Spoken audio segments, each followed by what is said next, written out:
So good morning to everybody. Thank you very much for being here. And I would like, on behalf of everybody of us, to thank FEBS for this initiative. Before I begin, allow me one brief mark. I think we must not forget that today we are on an island that remains divided and partially occupied more than 50 years later. And we are discussing peace in a region where the memory of the Armenian, Assyrian, and Podic genocides remains alive. Because yesterday we discussed a lot about genocide, but this is an area of genocides. A reminder that recognition matters, but accountability matters too, because peace without justice is fragile. Now, with that thought in mind, let me turn to the title of this conference, Word by Word. And I start by the word Mediterranean. It is so easy to speak about the situation in the Mediterranean today. It is easy to speak about wars, instability, insecurity.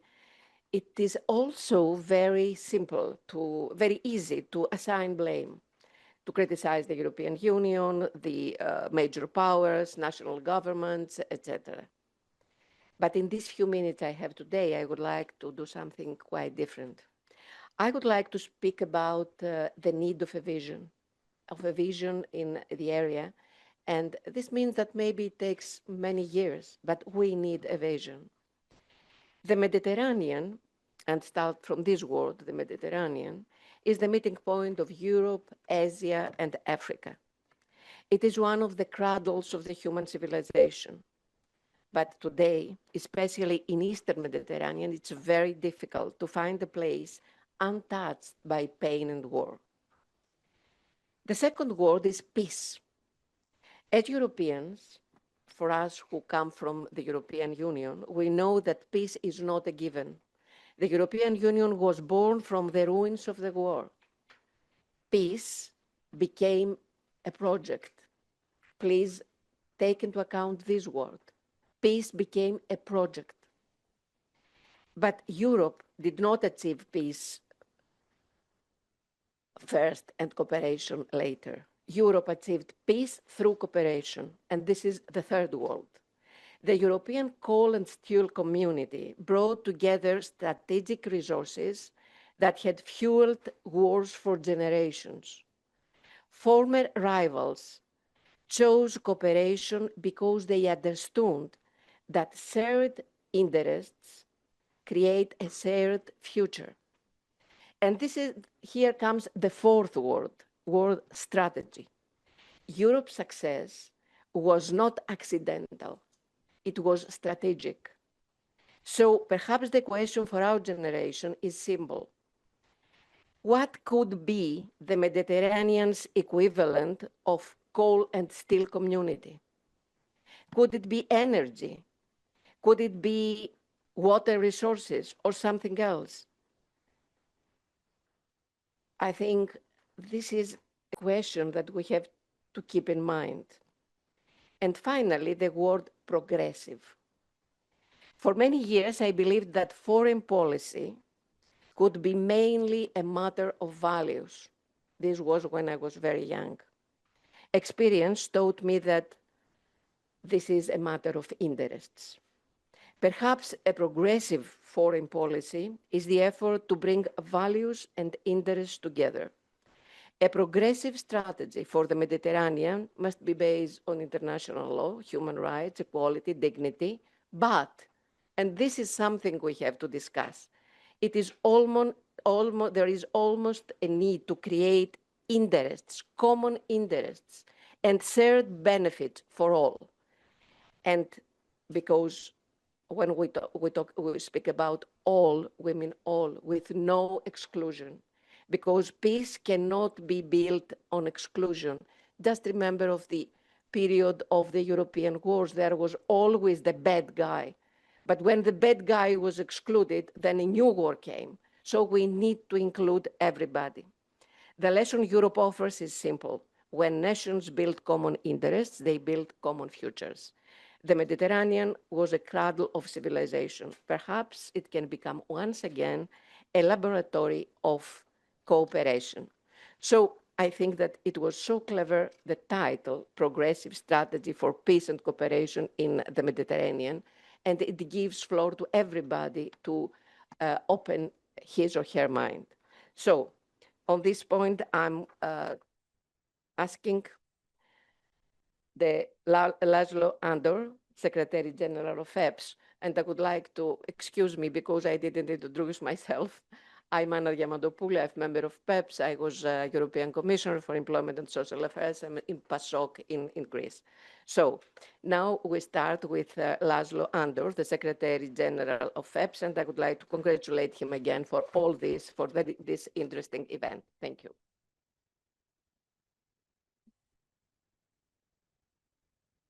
Thank you very much, Anna. It has been great to listen to you. I think you put forward excellent ideas and insight which you have about the region indeed. My role here is more formal. I would like to thank everybody for joining today, and especially the distinguished speakers, panelists, and the audience, which hopefully will also be active in the interactive parts of the program. FEPS indeed has been proudly organizing Call to Europe conferences in countries of Council presidency every semester in the recent years, and we were very happy to come to Cyprus as well, knowing that this presidency falls into a period which is full of conflict. And even if sometimes politicians, not only in Europe, but in the United States of America, talk about peace, what we actually get is another war, and another war, and another aggression. And then it has been going on for years, if not for decades. So I personally look forward to the discussion today. Let me list the organizations that have been cooperating in order to make this possible. Apart from FEPS itself, the group of Socialists and Democrats in the European Parliament, which has been represented both yesterday and today, EDEC, our political partner here, and I'm grateful to the University of Nicosia for hosting us, but also co-organizing FEPS member foundations, full or observer members, Friedrich Ebert Stiftung from Germany, CESPI from Italy, Fondation Jean Jaurès from France, Avanza from Spain, as well as Eteron from Greece. Let me just finally indeed connect with the content, because I think the panels which have been prepared will focus on some of the specific questions which are necessary for a kind of stock taking. 15 years ago, we looked at the developments in North Africa, the so-called Arab Spring, how it unfolded. I wouldn't say we had a lot of illusions, but I think we had hope that this will lead, at least partly, towards democratization and cooperation between the European Union and countries on the other side of the Mediterranean would enter into a new and constructive and productive stage. To some extent, this became a reality, or we are still lagging behind. The speakers will elaborate on. So I look forward to the discussion, and I hand over the microphone to Professor Konstantinos Adamides, who is the head of Department of Politics and Governance at the University of Nicosia.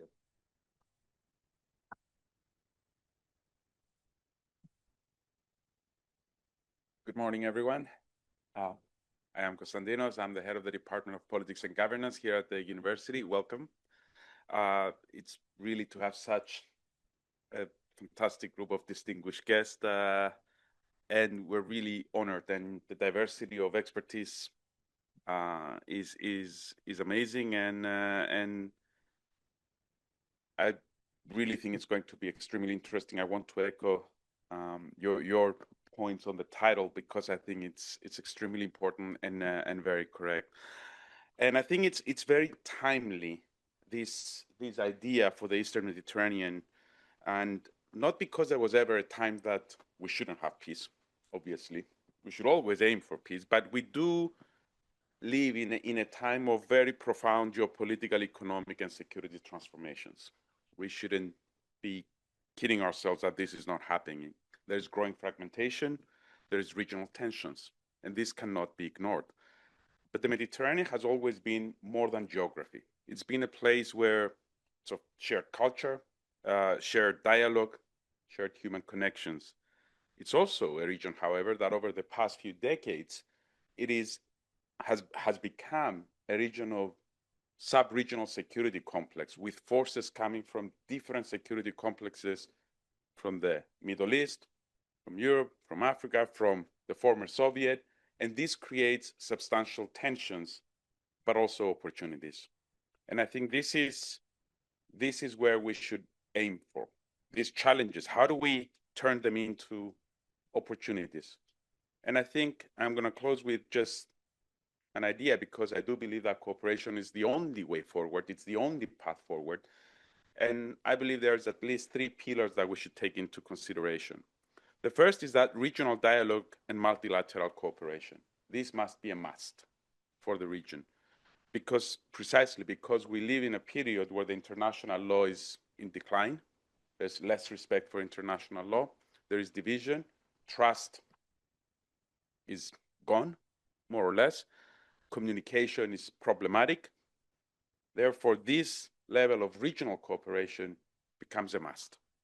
The second pillar is what you have mentioned about shared prosperity without exclusions. And I think this is a key element. It could be energy connectivity, it could be sustainable development, water or otherwise, digital transformation, economic partnership, anything that would create mutual benefits for all.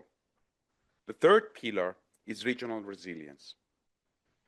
And I think this is important and brings the strategic aspect in the equation. Peace requires not only principles and the respect for international law, it might be a prerequisite, but it also needs the capacity to build strategic value through partnerships. And I think this is what is missing to a sufficient degree for the region, this strategic value. And that's why I think this topic is very timely. So before I close, I think the Mediterranean future should not be defined by crisis as it is now, but rather by cooperation, not by fragmentation, but by solidarity. So we should twist things around and see how we can turn these challenges into an opportunity.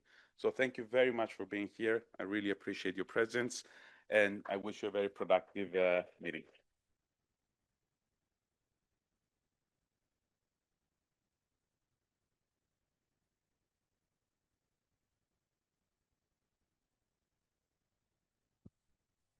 So Sofia Christodoulou Macri is invited. She's president of EDEC Youth, member of European Affairs. EDEC is the Socialist Party of Cyprus.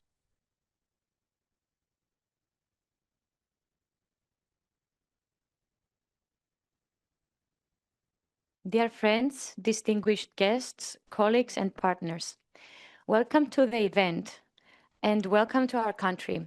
Thank you all for being here and for contributing your ideas, your experience, and commitment to a more peaceful, just, and cooperative region.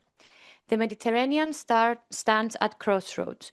We faced interconnected challenges, climate change and the green transition, ongoing conflicts and humanitarian crises, migration and growing inequalities, and threats to peace and stability. None of these challenges can be tackled by countries acting alone. They require dialogue, solidarity, and genuine cooperation between the people and the nations of both the northern and the southern shores of the Mediterranean. We firmly believe in the values of the European Union, democracy, solidarity, human rights, and the rule of law as the foundation for peace, cooperation, and a shared future in our region. As progressives, we believe that the green transition must be fair and inclusive. Decarbonization cannot come at the expense of the vulnerable communities or reinforce existing inequalities. Instead, it must create opportunities, support local development, and improve people's lives across our region. We also cannot ignore the ongoing tragedy in Palestine. Peace, justice, respect for international law, and the protection of human life must remain at the center of our efforts. Progressive forces across the Mediterranean have a responsibility to work together and advocate for a just solution. Migration is another challenge that requires cooperation rather than fear. The Mediterranean must stop being a place of tragedy and division and must become a space of human dignity, legal pathways, accountability, and shared responsibility. For Cyprus, discussions about peace and cooperation are particularly important. Nearly 52 years after the Turkish invasion, 37% of our homeland remains under Turkish occupation. We remain committed to a European solution based on the principles and freedoms enjoyed by all European citizens, the right to move freely, to live freely, and to work freely throughout the country. We expect our European friends and partners to continue supporting these principles across all European institutions and bodies. The Cyprus problem is not only a Cypriot issue, it is a European issue. Today's discussions provide an opportunity to exchange ideas, learn from one another, and strengthen cooperation among progressive forces across Cyprus, Europe, and the wider Mediterranean region. By working together, we can build stronger solutions to the common challenges that we face. Thank you once again for your presence and participation. I wish you all productive discussions and a successful event.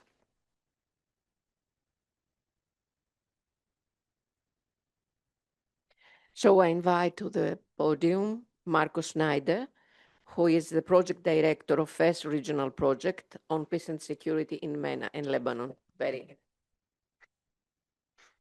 Thank you so much, Your Excellencies, distinguished guests, ladies and gentlemen, friends and comrades. I may say, let me also, all of you, wish you a very warm welcome on behalf of my institution, the German Friedrich Ebert Stiftung, which is Germany's oldest political foundation and committed, as many other organizations, obviously here to social democracy, and is affiliated with the Social Democratic Party of Germany.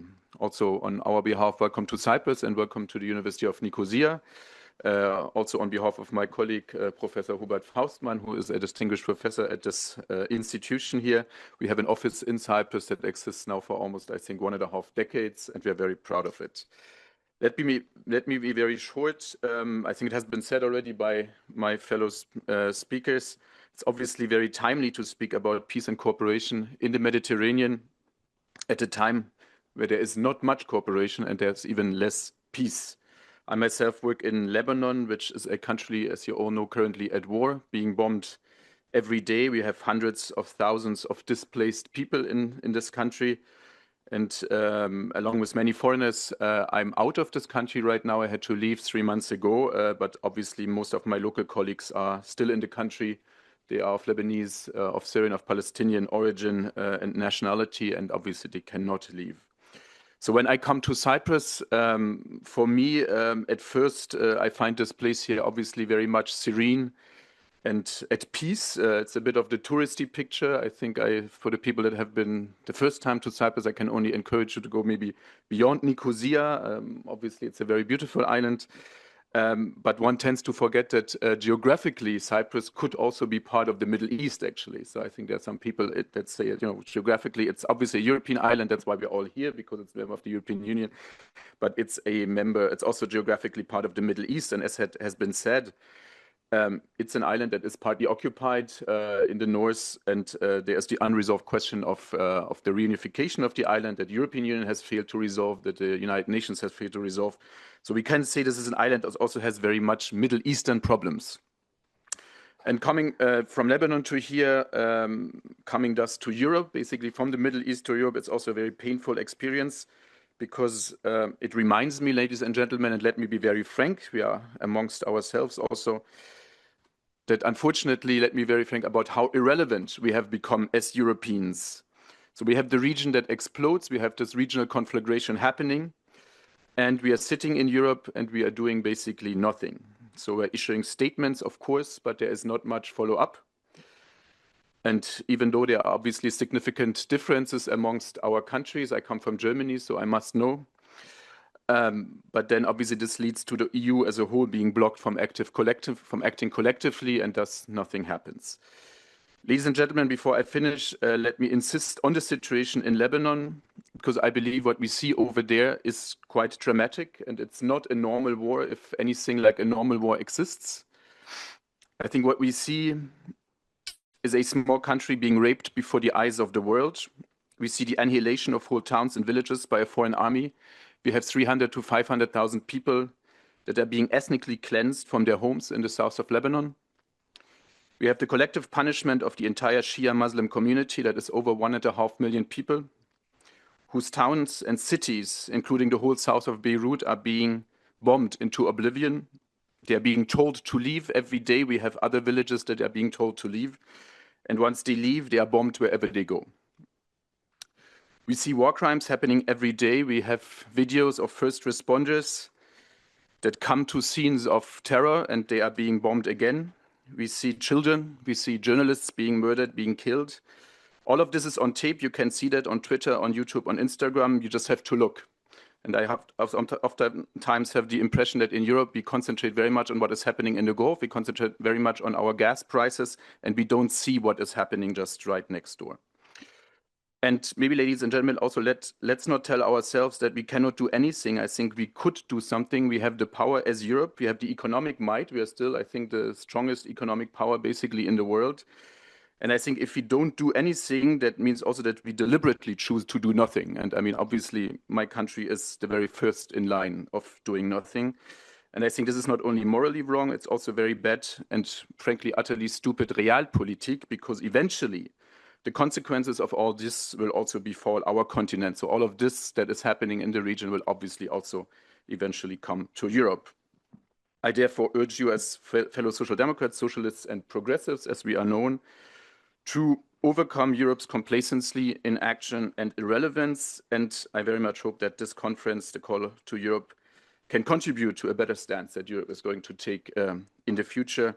So thank you again and welcome to Cyprus, and let us all discuss. Thank you.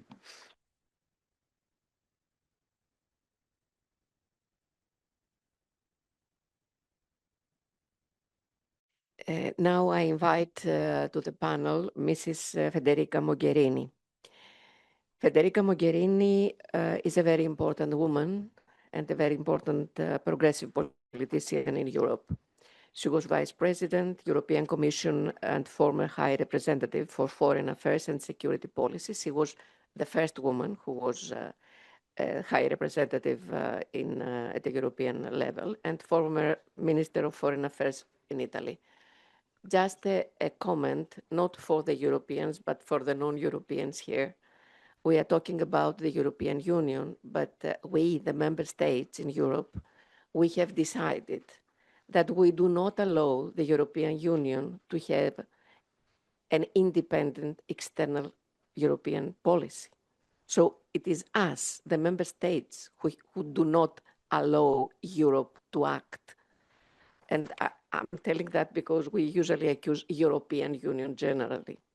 So, Mrs. Federica.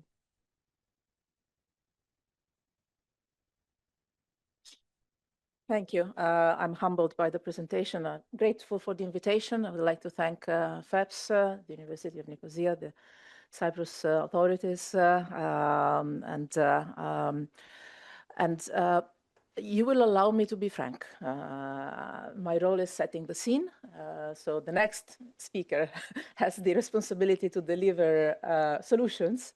I have a much easier, role because setting the scene today on the topic we're discussing today might not require 15 minutes, might require 1 minute. The scene is very bad, full stop, and that's it.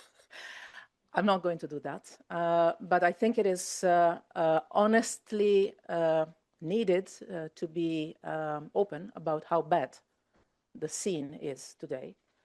Because otherwise we risk of using empty words or losing the sense, the meaning of what we are talking about.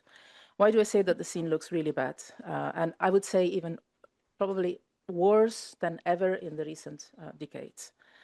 First of all, and I will zoom out a moment, I don't think the situation is really bad only here in the Eastern Mediterranean or in the Mediterranean. I think it's really bad worldwide. I don't think we have ever faced in the last probably almost century, an international situation as bad as today. Why am I saying so? Not only for the different wars and conflicts that we are facing in the world today, in different continents, the ones that are under the spotlight and the ones that are more forgotten, but not forgotten by those that are suffering, but because I see a systematic disruption, an intended systematic disruption of any form of multilateral, rules-based global order. For the first time, when there is violation of international law, when there is disruption of the multilateral system, now, compared to the past, there's not even an attempt to justify it. There is even a revindication of the fact that disrupting the international order is the right thing to do. And this comes to aggravate the situation from those who, in principle, are institutionally responsible for protecting, preserving, and promoting international law and multilateralism, namely most of the P5, most of the permanent members of the Security Council. And this is a completely new situation compared to the last decades. Every time I think of that, I'm always reminded, and I remind myself, that yes, for sure, we had in the past decades other violations of international law. We had other situations where conflict were raised, and there were other situations where multilateralism was challenged. But we never had, I believe, at least for what I remember, such a systematic, intentional, and I would say organized, concerted attempt to disrupt the system from within. So I believe that we're not facing just a bad moment. I think we are facing a dismantlement of governance as we have known it, not only in practice, but by doctrine, which means to me that we are in front of a shift of era. It's not only a worsening situation. It's not only a war or 2 wars or 3 wars. It's, I believe, a change of paradigm that we're facing, which is most evident when you look at the UN system, the disruption from within, and as often happens, is more evident here in this region. But before I come to the region, I think that what is attacked today from multiple points, from east and west, let's put it this way. So even the Western values don't make any sense at all anymore to be recalled because there is no West anymore, to me. Has been based so far and has been more or less working with major disruptions, yes, major contradictions, but it has more or less tried to work towards peace and cooperation based on, I would say, 3 main principles. Rule of law, nationally and internationally. So the predictability too. The predictability of the rules are written, the rules are valid for all. And the attempt is to base international relations and cooperation on rules that are transparent and make accountability and predictability possible. And the other principle is international cooperation. The principle that cooperating is not only better in value terms, but also more effective than conflict or competition. And these 2 elements, rule of law and international cooperation or cooperation, I believe are also the same 2 pillars on which the European Union has been based. I think it has been mentioned before, the European Union was built in the moment when our founding fathers and a few mothers, hidden, very well hidden in the back, but still they were there, some, understood that indeed cooperation on small things like coal and steel were not only nice or right, they were more convenient, also economically. And that was the shift. International community so far has been based on the same 2 assumptions. Having rules that are valid for all is not a constraint, but is a guarantee for all internationally. And international cooperation is more valuable, but it's also more convenient than war and conflict. And I think that these 2 pillars, basing on rules, basing your behaviors on rules and or trying to, or aspiring to, and valuing cooperation more than confrontation, I think that these 2 pillars today are not only challenged, but there is an attempt to systematically disrupt both of them. I know I'm not setting a particularly encouraging scene, but so I think that talking about peace and cooperation today might sound disconnected with reality. Yesterday we had a lot of conversations, and I feel it. I mean, I love the title of our sessions these days. I think we need it, and I'll come to that. But I think that if I go out there and say to somebody that I'm here on a conference on progressive strategy for peace and cooperation in the Mediterranean, people laugh. Not because it's wrong, but because it's not happening.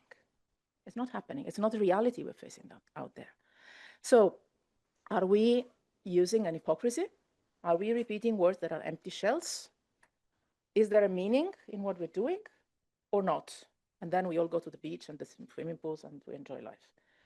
If we are here, if I am here, it's because I believe that it makes sense. But I think we should not forget that it is not an automatic, meaningful discourse anymore, because the reality clashes enormously with the wording. And I think we have to be careful, because the risk that this discourse is perceived as hypocritical and empty and formal is dangerous, because it can create frustration, anger, disillusion, desperation, and disengagement. And then those that are working to disrupt the system have already won. So that's my starting point. If there is no rule, or if there is an attempt to disrupt the rules and to argue that having rules is not necessary anymore, because this is what is happening, and if there is basically the law of the jungle, might is right, you do whatever you want, you do whatever you can, nobody cares, no limit, then what space is there for peace and cooperation? And also for the EU, because as we are based on the same principles, let's not fool ourselves. One of the targets is not only the United Nations, is anything that works on multilateralism, including the European Union. As often happens, the Middle East and the Mediterranean, I believe, reflect and amplify global trends. This area of the world absorbs the vibes and multiplies them, because we are dramatic and passionate, and we put everything we have in anything we do. And so anything that happens in the world, here it's, I think, always magnified for good and for bad. And I think that today what we're seeing is indeed not particularly encouraging or reassuring. It's conflictuality, it's violence, is dehumanization of the other, whoever the other is. Every time you pick a side, there is another on many other sides. And the illusion of the possibility, of the realistic possibility to erase from the map, being it a geographical map or the human map, respective enemies. Whoever you don't like or you don't feel comfortable with, you live with the illusion that it can be just taken away. Also, that doesn't happen, because realities cannot be erased. And I think it is an illusion, but there are attempts to erase, active attempts to erase. You were mentioning that, Anna. We are here now, 200 kilometers away from Lebanon, if I'm not wrong, where war is happening. We are here in an island that is partially occupied territory from a NATO ally, with all the contradictions that this brings. Does it still make sense, so in this world, to talk about peace and cooperation? And what is the role of the European Union in this picture? I think it's not for me to give answers and just setting the scene, but for the keynote speaker to try and give her inputs. But I will try to end on a slightly more constructive or positive note. I believe personally that there are useful things that we can do as Europeans, as partners in the region, across the Mediterranean and across the Middle East. Sometimes in the Mediterranean it's easier to partner north-south than south-south. This is one of the issues that will need to be solved. But also as progressives. If you allow me a little parenthesis on progressive, my first reaction when I saw the title was, given the dramatic state of the world and the region, even a basic common sense would be enough for me. It would just be better than now. But indeed, as Anna was mentioning, I think that the progressive approach today, which is also common sense, by the way, is indeed to get together the interests and the values. We fall so many times in this false contradiction between what is our values and what is our interest. And we are dragged into this discussion as if working on peace and cooperation was just a naive, nice thing to do, while actually is in our interest to uphold our values. Because without democracy, rule of law, cooperation, our interests, including the economic and security interests, are not upheld. Also because peace is not only the absence of war, it's also democracy and human rights and living together. So I believe that the progressive approach is indeed that of matching the values and the interest and building narratives and practices that clearly identify respect of our values, the promotion of our values, which are also the UN Charter values, rule of law, democracy, human rights, international cooperation, multilateralism, as the best way to serve our interests. And that is the common root of our progressive approach. But I believe that as progressives, as Europeans, as partners in the region, there are three things that we can honestly and optimistically but realistically do in these times that are really the most difficult times for talking about and working for peace and cooperation in this area and worldwide. The first is to be honest and not to enter into any denial exercise, and to be honest about how bad the situation is, to call things with their names, to realize where we are. I think we have this duty, and I think it's also the starting point for any action that can have an impact, to be honest about where we stand today, which is a place where the international rules-based order that has had many flaws is being disrupted and dismantled, and to be honest about where we are. It's not just a period of time. No, it's a shift of era. And I think we have to be honest about that. Calling things by their name, not being in a denial situation, I think is a necessary starting point for building a better perspective. And also to avoid alienating public opinions that would take us for, naive, crazy people if we just say, yeah, international cooperation and peace. Okay, where do you live? Yes, I'll close. Second point, keep the perspective alive. I believe that the majority of the people in the world, not governments, not institutions, but I honestly believe the majority of the people in the world still believe across continents that having cooperation and having peace, which implies democracy, rule of law, and human rights, is better than what they're living now, what we're living now. But there seems to be no institutional representation of that. So I think that keeping the perspective alive is a very important and useful exercise to do. Reminding ourselves constantly that peace and cooperation is not just a naive dream, it is a wiser, more convenient model. And third and last, if we cannot build the big solutions, and sometimes we have to be honest about the fact that the Europeans alone or the partners across the region alone do not have enough power to build the final real outcome that we would like to have.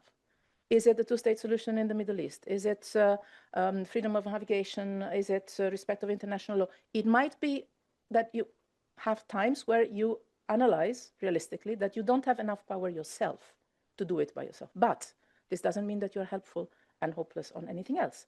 You can plant the seeds with little small things that can become big things. It can be sectoral cooperation. It can be education. It can be science cooperation. It can be bringing together groups of civil society. It can be planting the seeds for little things that can then become little spaces, like coal and steel was at the beginning of the European Union, that can become big things in the future, or can prepare the basis that were evidently not prepared before for a better future to be built afterwards. I think that the European Union is more powerful than we think.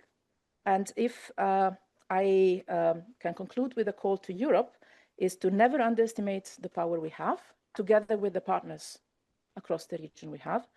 I think when we don't use our voice, where we don't use our power, being it diplomacy, being it leverages, being it the capacity to build cooperation and peace, then indeed we choose not to do it, and then is a political responsibility. So my call to Europe would be to use the power we have, to use our voice, to use our cooperation, our diplomacy, our power, to do these things.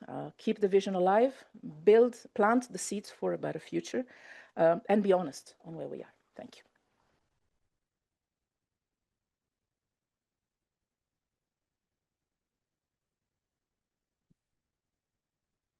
So I invite to the panel Mrs. Theodora Constantinidou. Mrs. Constantinidou is a very experienced diplomat. She is the permanent secretary of the Ministry of Foreign Affairs. And since Cyprus has the presidency, you have to give us the simple answers to all the questions concerning Europe.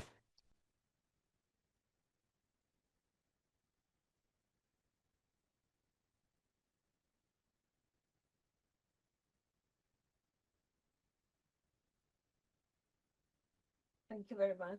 That's an easy task. Ladies and gentlemen, dear friends, good morning, Kalimera.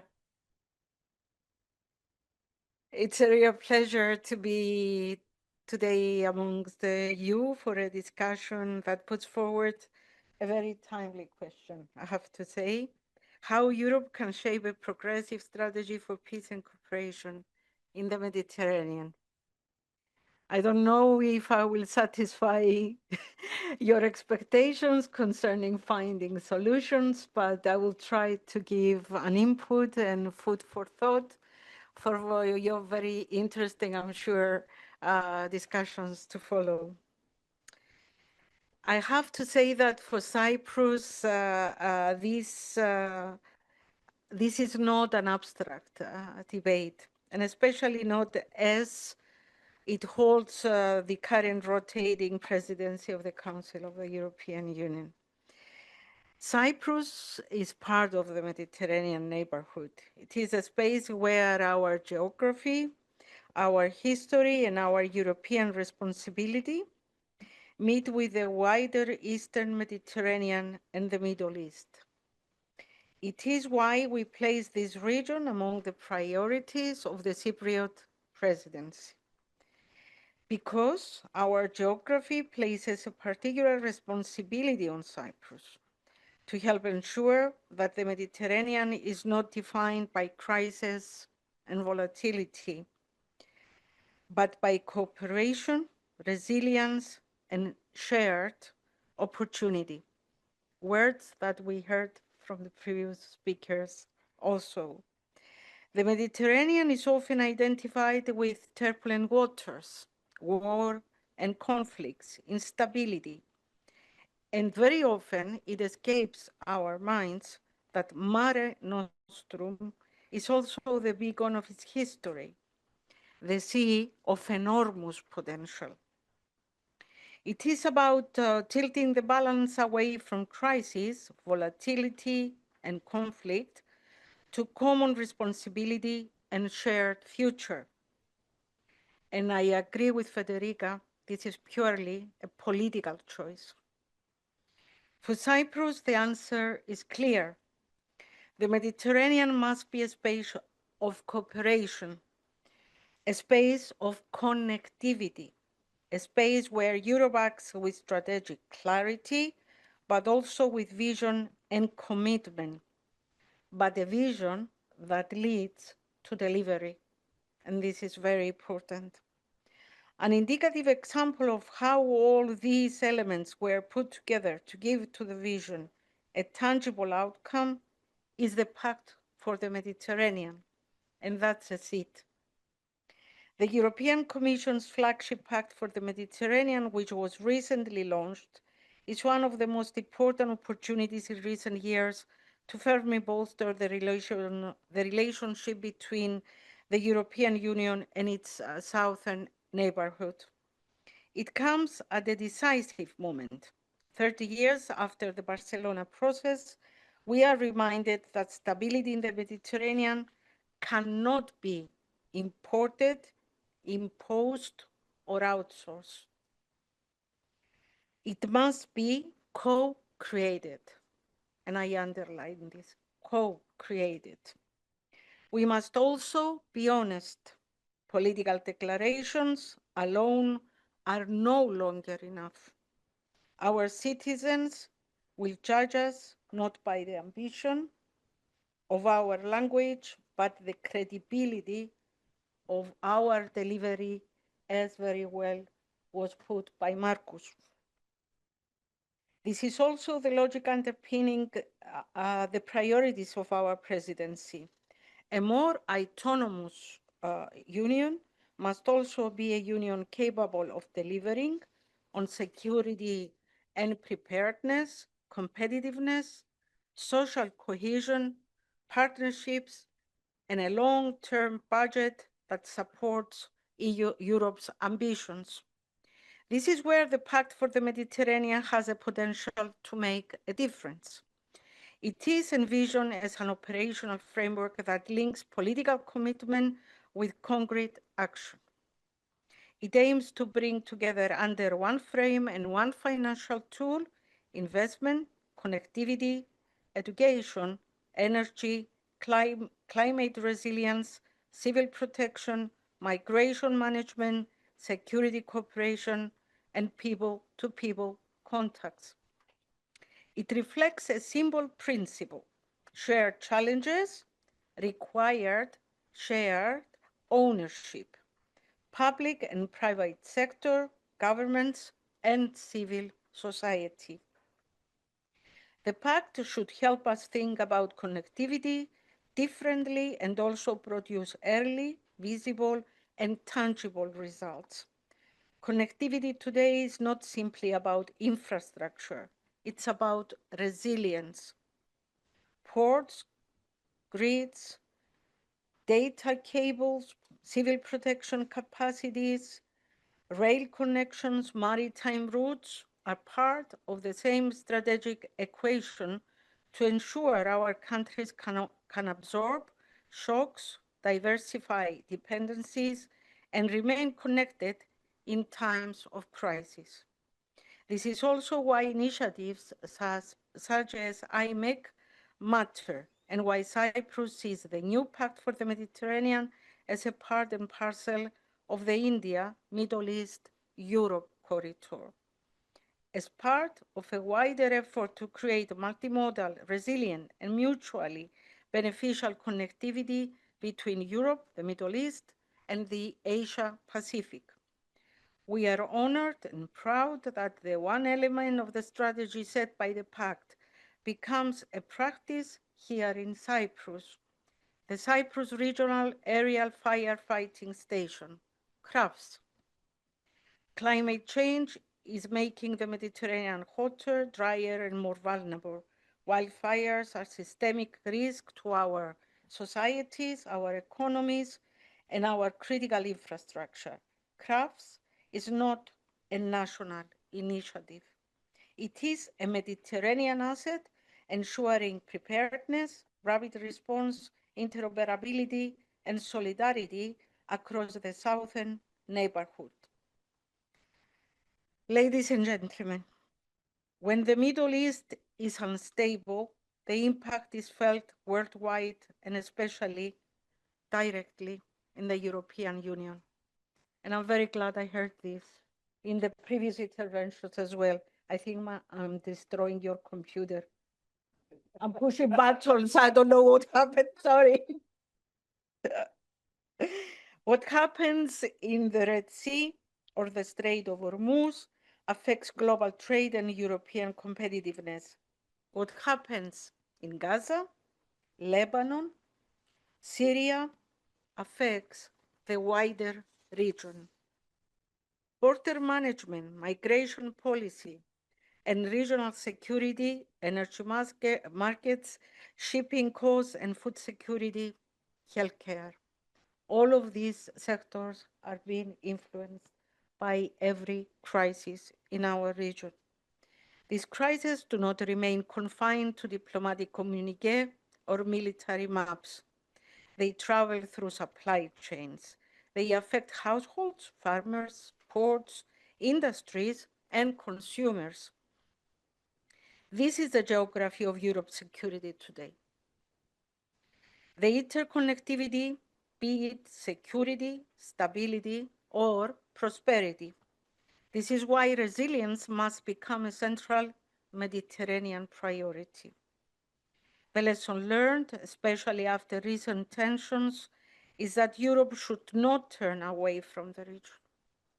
Europe must engage more strategically and more operationally by diversifying routes, strengthening ports, protecting maritime corridors, investing in energy interconnections, supporting strategic reserves, and building redundancy in our supply chains.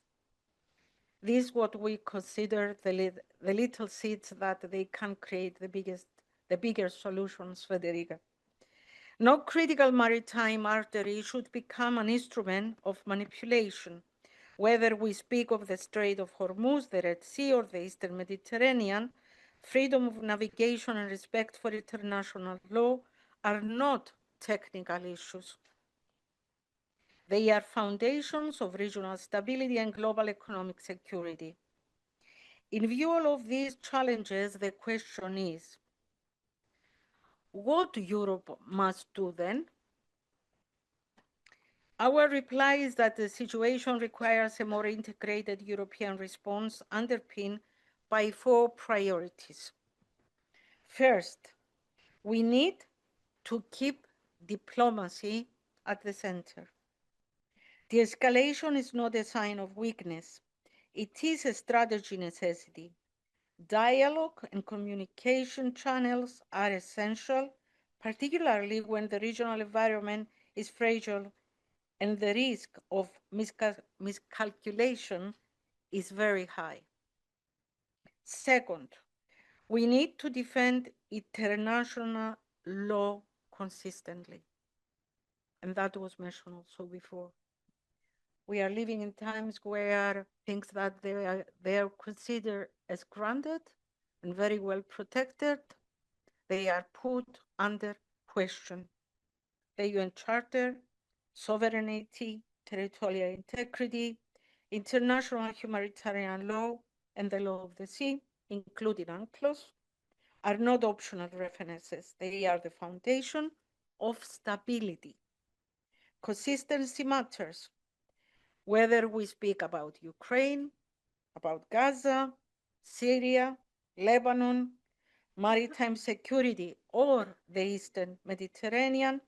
Europe must remain credible in the way it upholds law, human rights, and principles. Third, we need to strengthen regional resilience. As I stated beforehand, the current crisis shows that security is not only military. It is also economic, social, maritime, digital, climatic, and institutional. Resilience means secure ports and safe sea lanes. It means diversified supply chains. It means energy interconnections. It means civil protection. It means credible institutions. It means investing in young people, education, employment, and social cohesion. This is where the Pact for the Mediterranean and the response to the Middle East crisis intersect. The pact should not be seen as separate from the geopolitical crisis. It is part of Europe's answer to it. The fourth priority, last but not least, we need to recognize the human dimension of the crisis. Behind every crisis, there are people, civilians under bombardment, displaced families, children without access to basic services, societies exhausted by uncertainty. Humanitarian access, protection of civilians, and support for legitimate institutions must remain central to our approach. A sustainable regional order will also remain impossible without a credible political horizon for the Palestinian question. Humanitarian relief is indispensable, but it cannot substitute for politics. Stabilization must be linked to a realistic path towards peace and the two-state solution. Cyprus will continue to do its part in line with the UN Security Council Resolution 2803 through practical humanitarian initiatives and in cooperation with regional partners and the United Nations. Amalthea Maritime Corridor is complementary to the primacy of the Egyptian and Jordanian land routes. It continues to operate with Cyprus as the humanitarian assistance, collection, and inspection hub. In practical terms, Amalthea serves as the EU's sea humanitarian bridge to Gaza. It supports stabilization efforts in line with the Security Council resolutions, while reinforcing the Union's strategic role, visibility, and humanitarian footprint in the region. I have to close? I thought I was telling something interesting. No, I'm closing. Okay.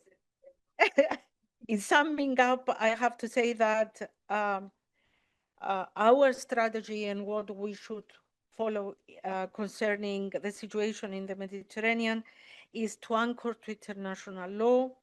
We have to be pragmatic, and this is very important, focused on concrete projects, and whatever we do, it must be partnership-based. This is the spirit of our presidency while we're holding now in these 6 months the Council of the European Union. That's why we say that Europe, we want to see Europe which will be more autonomous, but at the same time open to the world. A Europe that sees the Mediterranean not as a periphery, but as a central space for its future, and this is very important. So our task is to ensure that the next chapter is defined less by fragmentation and more by cooperation, less by fear and more by trust, less by crisis and more by shared resilience. I think that the choice before us is clear. We can treat the Mediterranean as a zone of vulnerability, or we can build it together as a space of peace and stability. And for Cyprus, this is a strategic conviction. This is not only an EU presidency priority, but it is a vision, and allow me to underline the commitment. Am I okay, Mrs. Diamantopoulou? Thank you very much for your attention.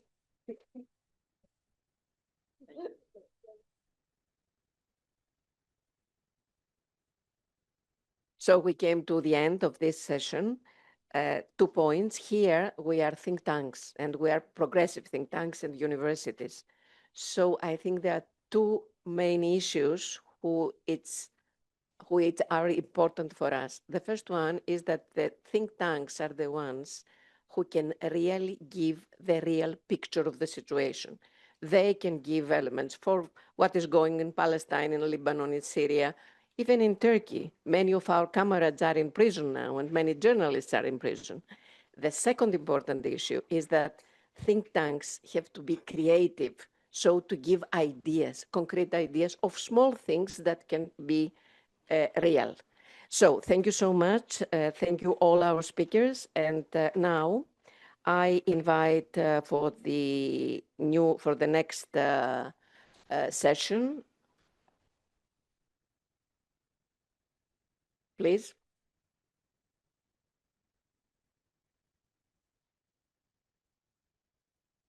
Hubert Faustmann. Hubert, please.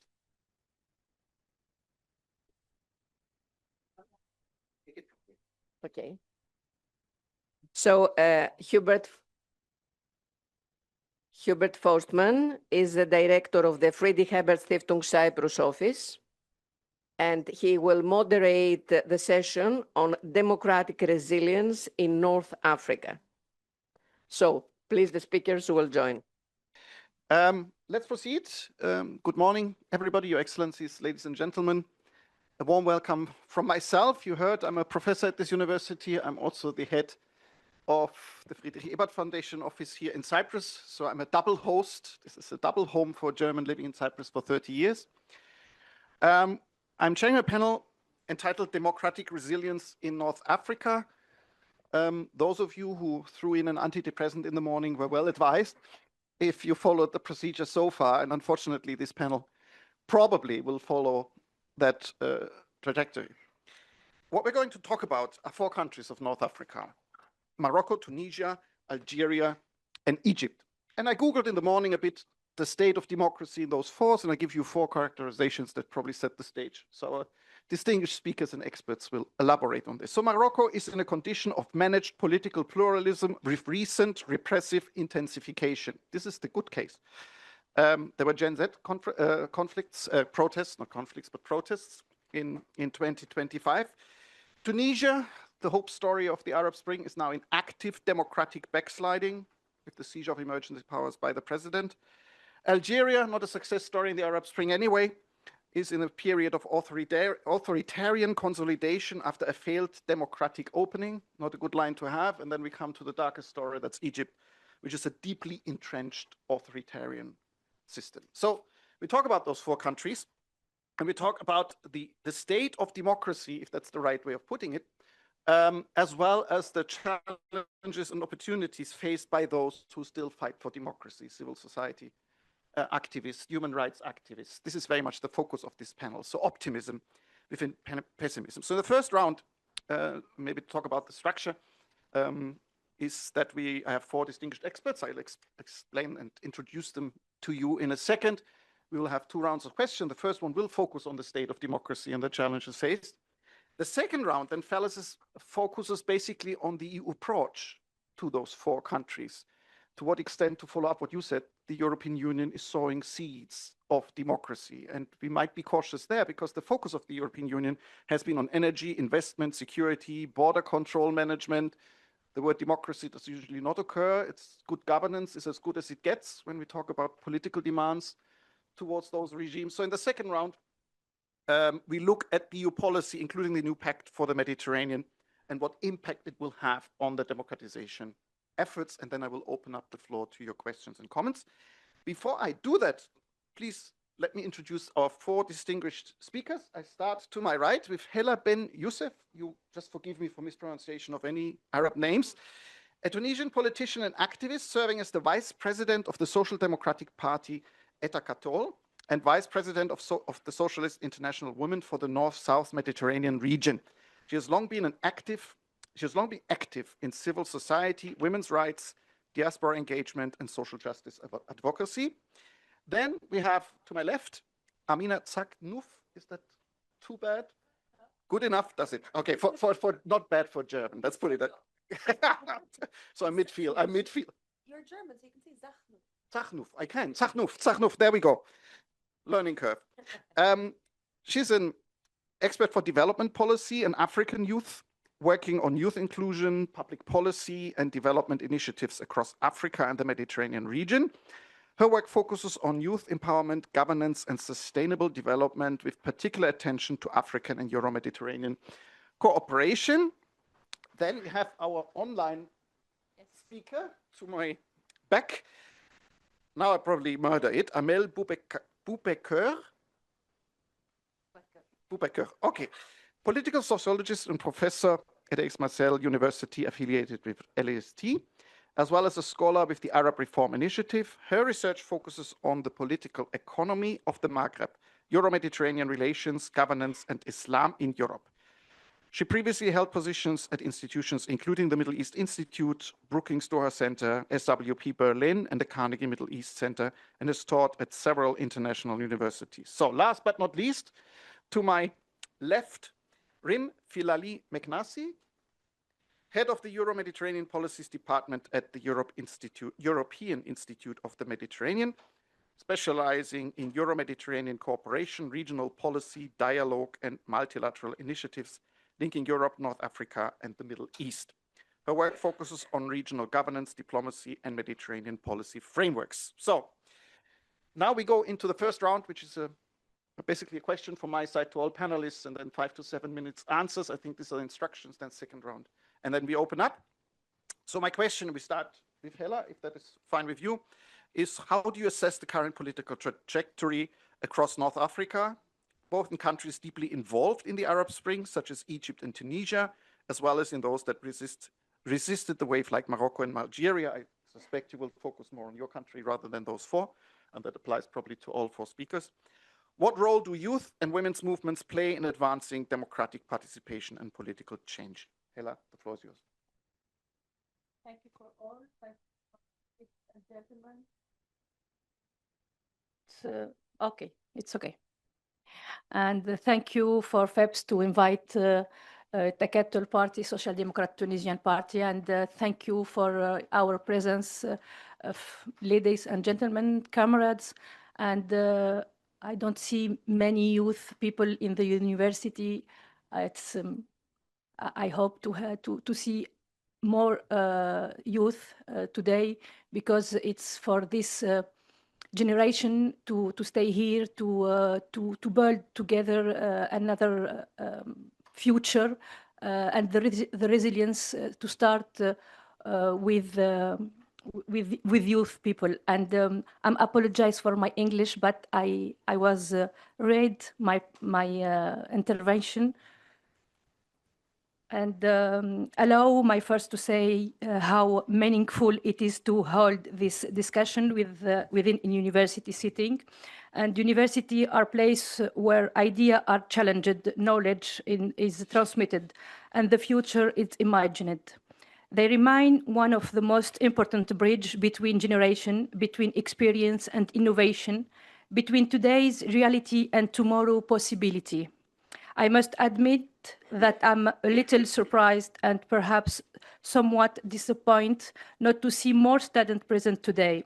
Discussion such as this one on resilience, democracy, social justice, climate change, and the future of our society are precisely the conversation that concern younger generation the most. Yet whether they are physically present in this room or not, young people remain at the heart of the challenge we are discussing. They will inherit a world they did not create, but they will bear the responsibility of transforming it and shaping what comes next. Every generation leaves a legacy to the next. Our responsibility today is not only to analyze the crisis we face, but also to ensure that we recreate the condition for future generations to build more just, more resilient, and more sustainability society. The dialogue between generations is therefore essential. Experience provides perspective, while younger generations bring a new idea, new expectation, and often the courage to question established assumptions. Lasting transformation can only emerge when these strengths come together. And this is particularly true for the North Africa and the Mediterranean region, where democratic, social, economic, and environmental transformation were reshaping our society at an unprecedented pace. Today, we are discussing the resilience of North Africa, but before examining the region itself, it is important to ask a simple question. What do we really mean when we speak about resilience? It is a simple definition. Resilience is the capacity to withstand a shock, adapt, and reconvert. But in politics, however, resilience goes much further. It refers to the ability of a society to preserve its cohesion, stability, freedom, and aspirations despite economic, social, climatic, technological, or geopolitical crises. And the crises are certainly not lacking. We are living through a period marked by armed conflict, geopolitical tension, climate change, technological disruption, transformation of labor market, migration challenge, and the rapid rise of artificial intelligence. North Africa stands at the heart of all this transformation. It is simultaneous African, Mediterranean, Arab, Amazigh, connected to Europe and linked to South-Saharan Africa. It is not the margin of the world.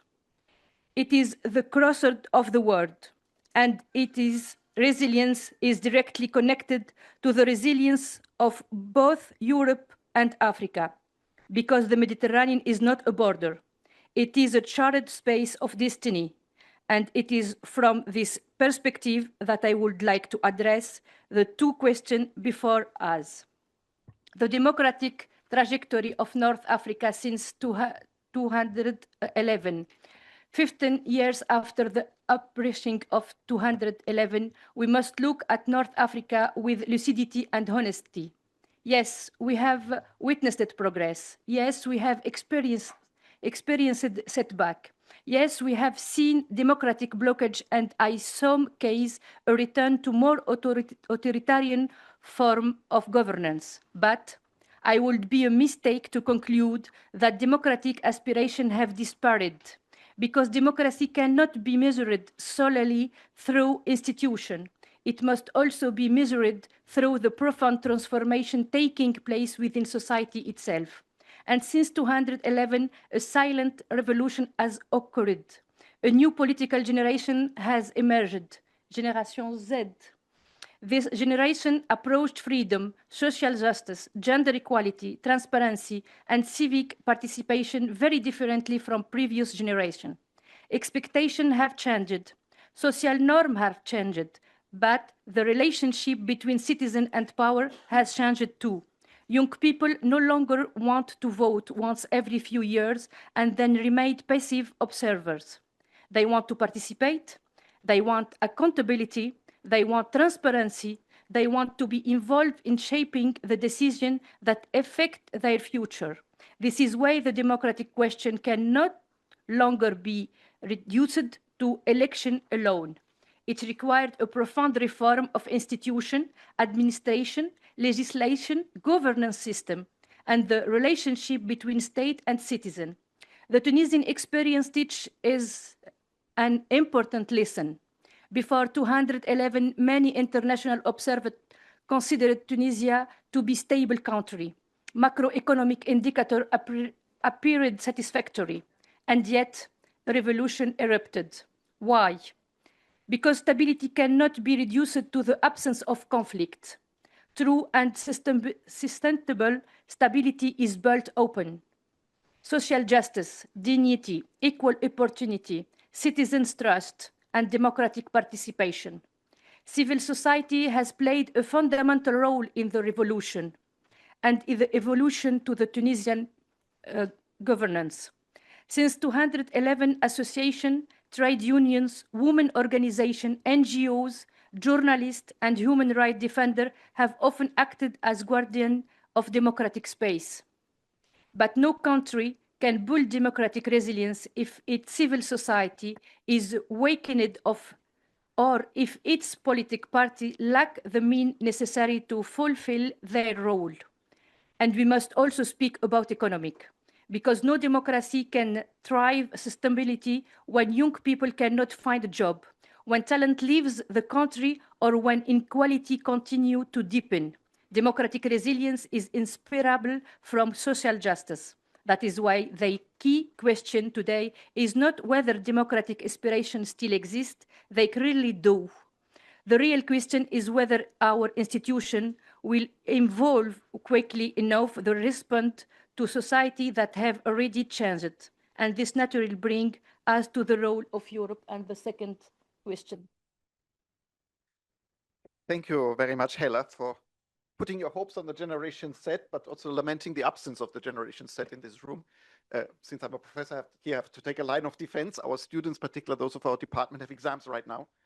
So they're super, and they're writing exams right now, a 3-hour exam exactly now. So it's very, very unfortunate. We're very depressed when we invited the students, oh, but we write an exam. So they would have really liked to attend your presentation, but yeah. Next to a 3-day-long holiday, we also have the exams. It's, yeah, unfortunate, but fortunately you're here. So Amina, please continue.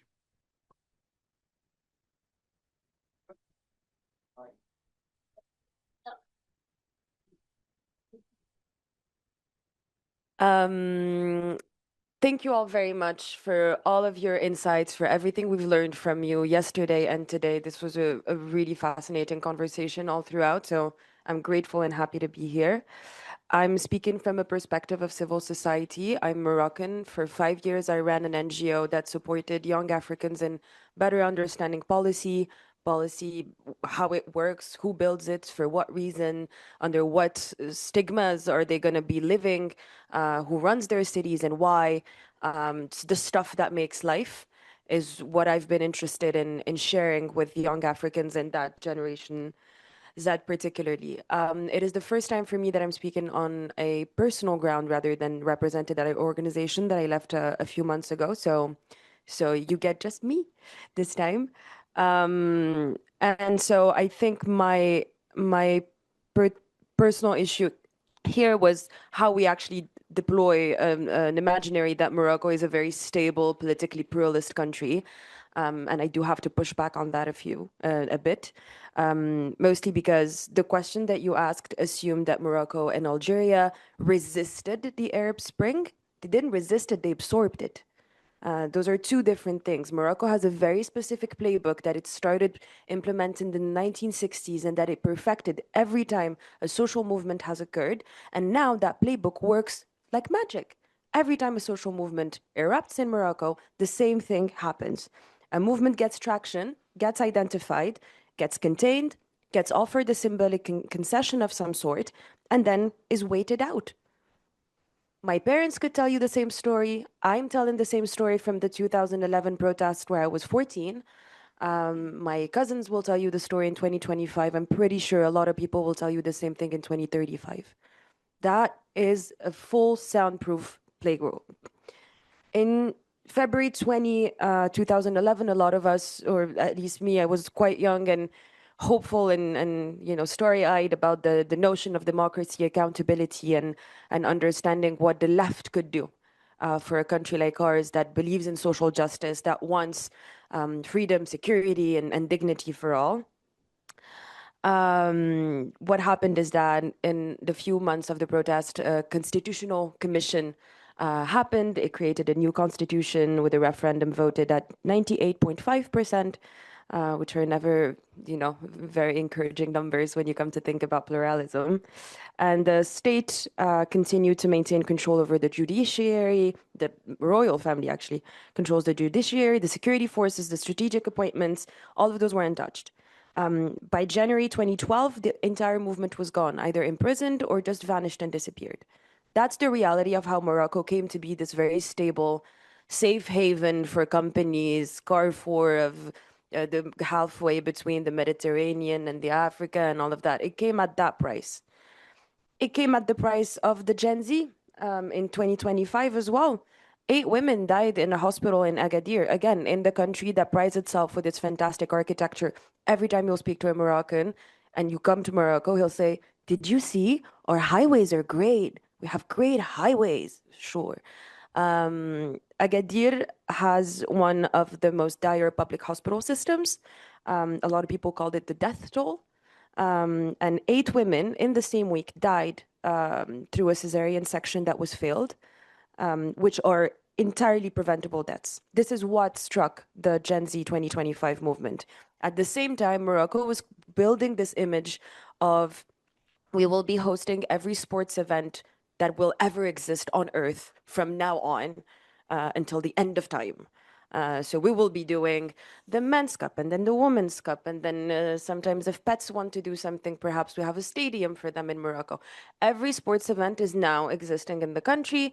We're still unable to serve, basic infrastructure to people. And so people went out. They had the same demands as we did in 2011. They asked for the same things. They asked for public accountability. They asked for more infrastructure. They asked for human dignity. They're in prison now. A lot of feminist movements are the same. The same thing happened. They were repressed, contained, evaporated. And that is just the entire sense of stability Morocco loves to kind of showcase. I say this with the utmost love for my country, but there's no sense in not being critical in front of something that you just cannot bear to see anymore. And the truth of it is that I said it before, it didn't start in 2011. Morocco has a great history of dismantling the left. It started right after decolonization process, and the left has been not just as a political party and political movements, but as everything that creates an intermediary between civil society and voting groups and the government and the state. By that, I mean syndicates, I mean third places, I mean every bit of civil society architecture, organizations, NGOs, associations, anything that can build the muscle of civic engagement and that can build the muscle of democracy has been either deleted or co-opted or bureaucratized or too dangerous to inhabit. And so now, when you come to look at it, Morocco has 600,000 people currently in syndicates. We're a 40 million people country. So those numbers are absolutely tiny. And so how can you talk about, class warfare, class struggle, or understanding the workers, or any of those things if we don't have intermediary third places to talk about them? What I think is the most mind-boggling and kind of confusing thing, which makes Morocco a donor darling and a partnership darling for many people, but not necessarily the safe haven that we think it is the state appropriated the language of progressiveness. And so the state is using the language of social dignity and sometimes very administrative parties like the one running us right now. So the RNI, which is a very administrative, low legitimacy, low ideology, actually no ideology possible, in that party that was created to govern. So it wasn't created with a backbone, it was created for the purpose of governing. That party is now using the discourse of social welfare, and safety nets and education for all at the same time as is it privatizing, lease backing, and selling public properties of Morocco. And it's that dissonance that makes it so that Moroccans sometimes feel stuck, incapable of commenting on a government in a country that seems to be doing well, but also incapable of being represented by this pluralist model that that people say they have. And so whenever somebody tells me, oh, you're in Morocco, you're fine, you have a pluralist world, I have to tell them, I'm a leftist in Morocco, I have nowhere to go. I have nowhere to speak to, I have nowhere, there's this one lady, and God bless her, name is Nabila Mounib, but I mean, what can one lady do in front of all of that? And so, yeah, that is the current state of Morocco. I'm sorry, it's a lot more dire than what my usually people say. It's a great country, we have great beaches, please come. Most welcome. But yeah, this is the state of democracy in Morocco. Well, thank you, Amina, for as impressive as depressing presentation of the state of Morocco and a system that absorbs change in staying the same by pretending to change. Our next speaker is Amel. My eyes go far. Floor is yours. Yes, it is a kingdom. Yes, but he assigns the prime minister based on the elections. So the legislative elections happen, and then he assigns the prime minister as to be the leader of the party that won the elections. It's constitutional. Yeah. Okay. Always. Amel.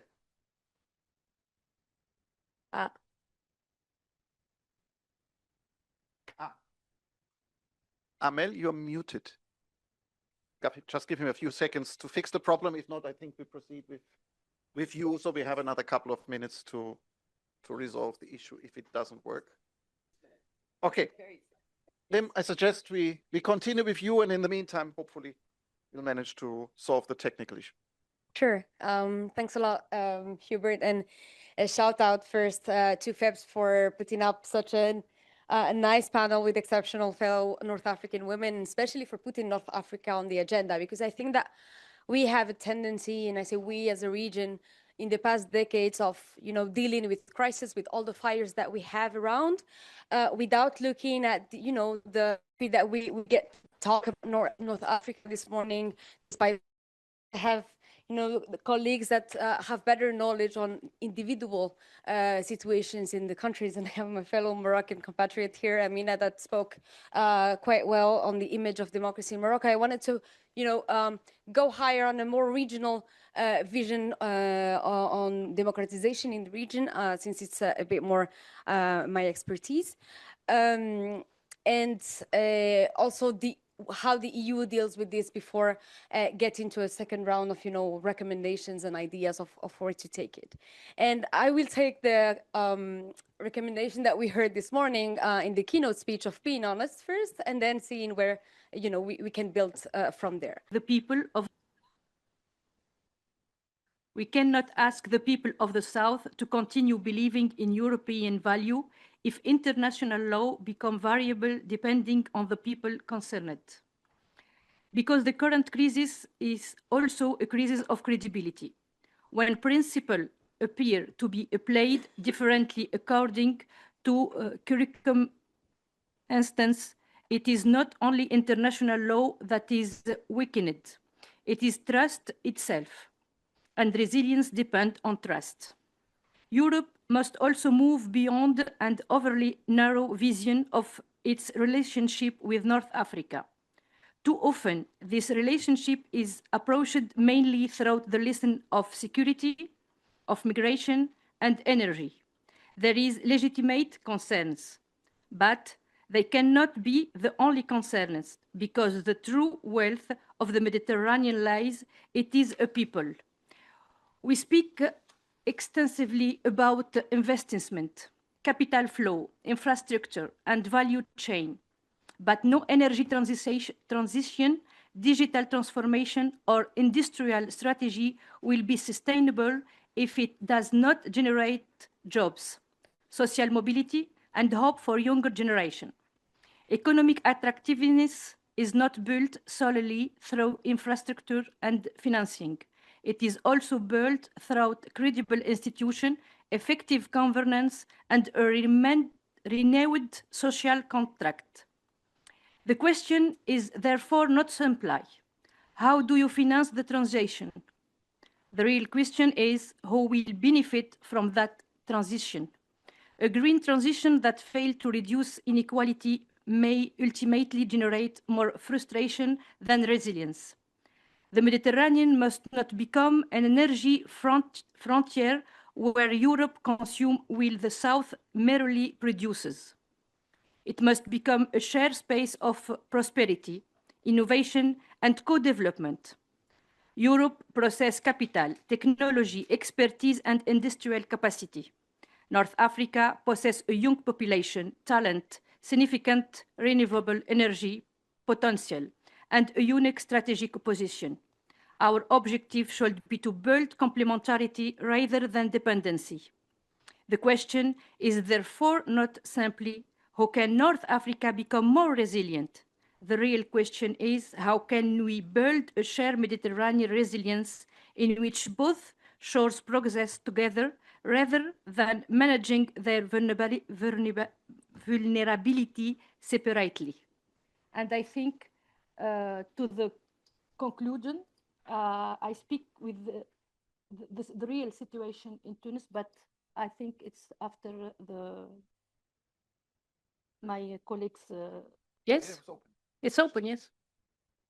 But you're done, right? Okay. Well, thank you very much. No further ado. We are running short of time. Amina. Yes, I'll do my best too. I just wanted to say first that in the 10 years that I've been coming to conferences about development and Europe and what we can do, I think I've heard the word paradigm shift more than I heard my name, which can be worrying at times. I mean, if the paradigm keeps shifting every year, maybe it's because it's a cute buzzword that we use to feel that we're creating something new, and I don't feel like we are. So that was my little piece of intellectual clarity. That being said, I come from the world of development economics and finance, and so my job is to fund projects that have the potential to alleviate poverty and inequality. And one can argue that getting out of poverty, getting choices and agency in life is the first step towards participating in democratic processes.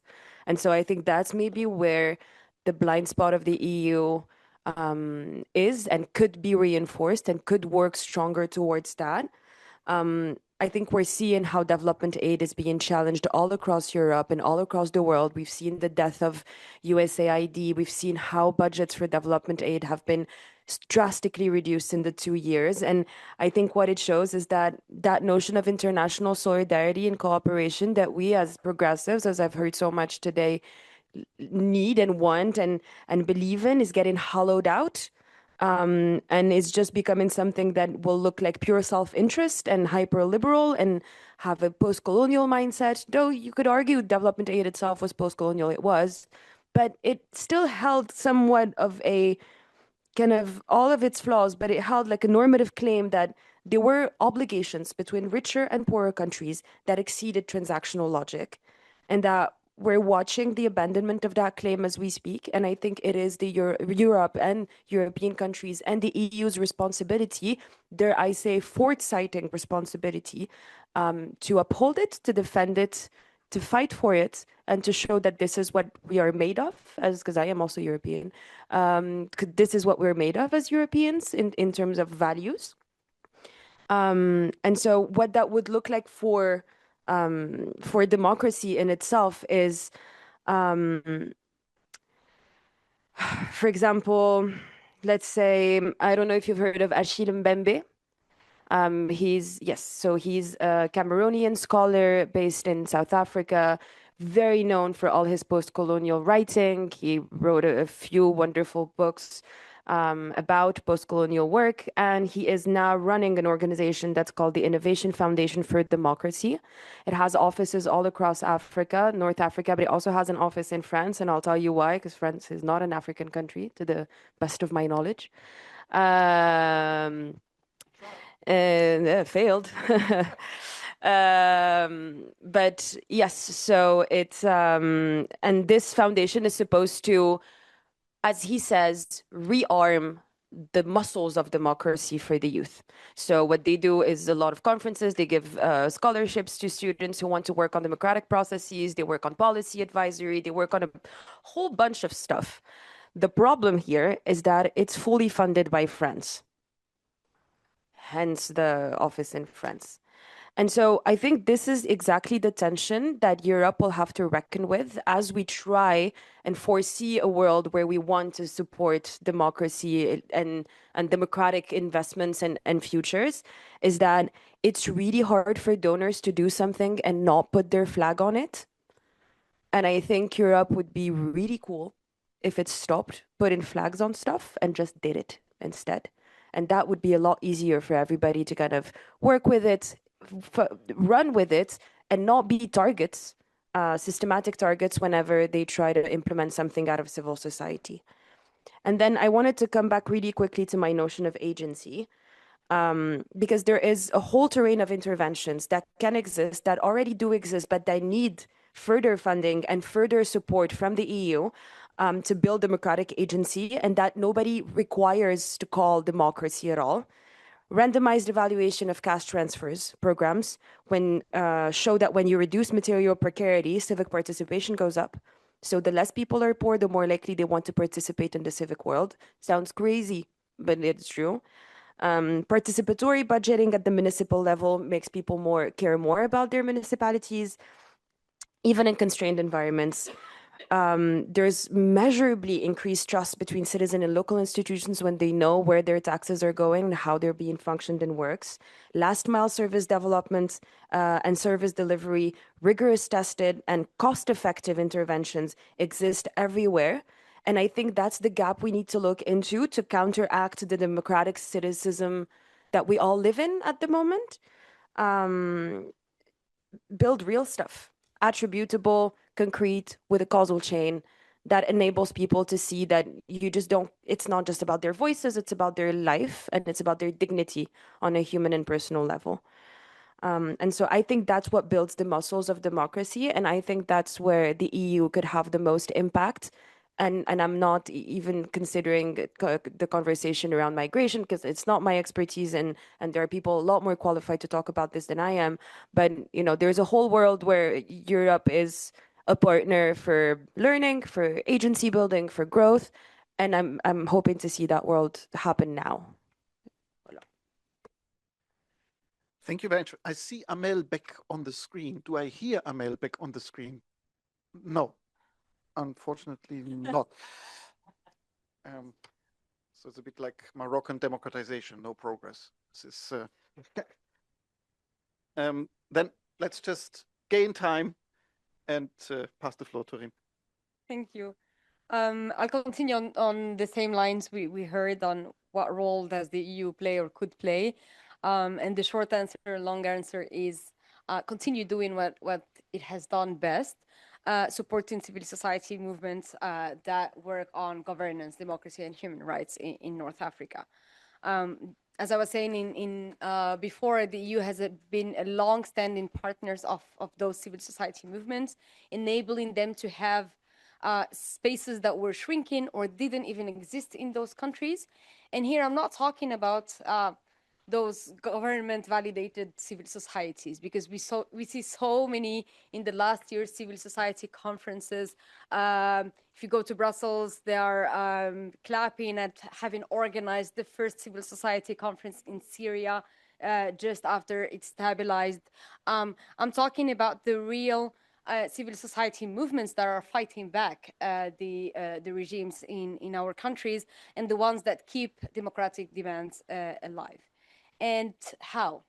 It will seem a bit, broad as an answer, but I think that we need to give Euro-Mediterranean cooperation back to the people.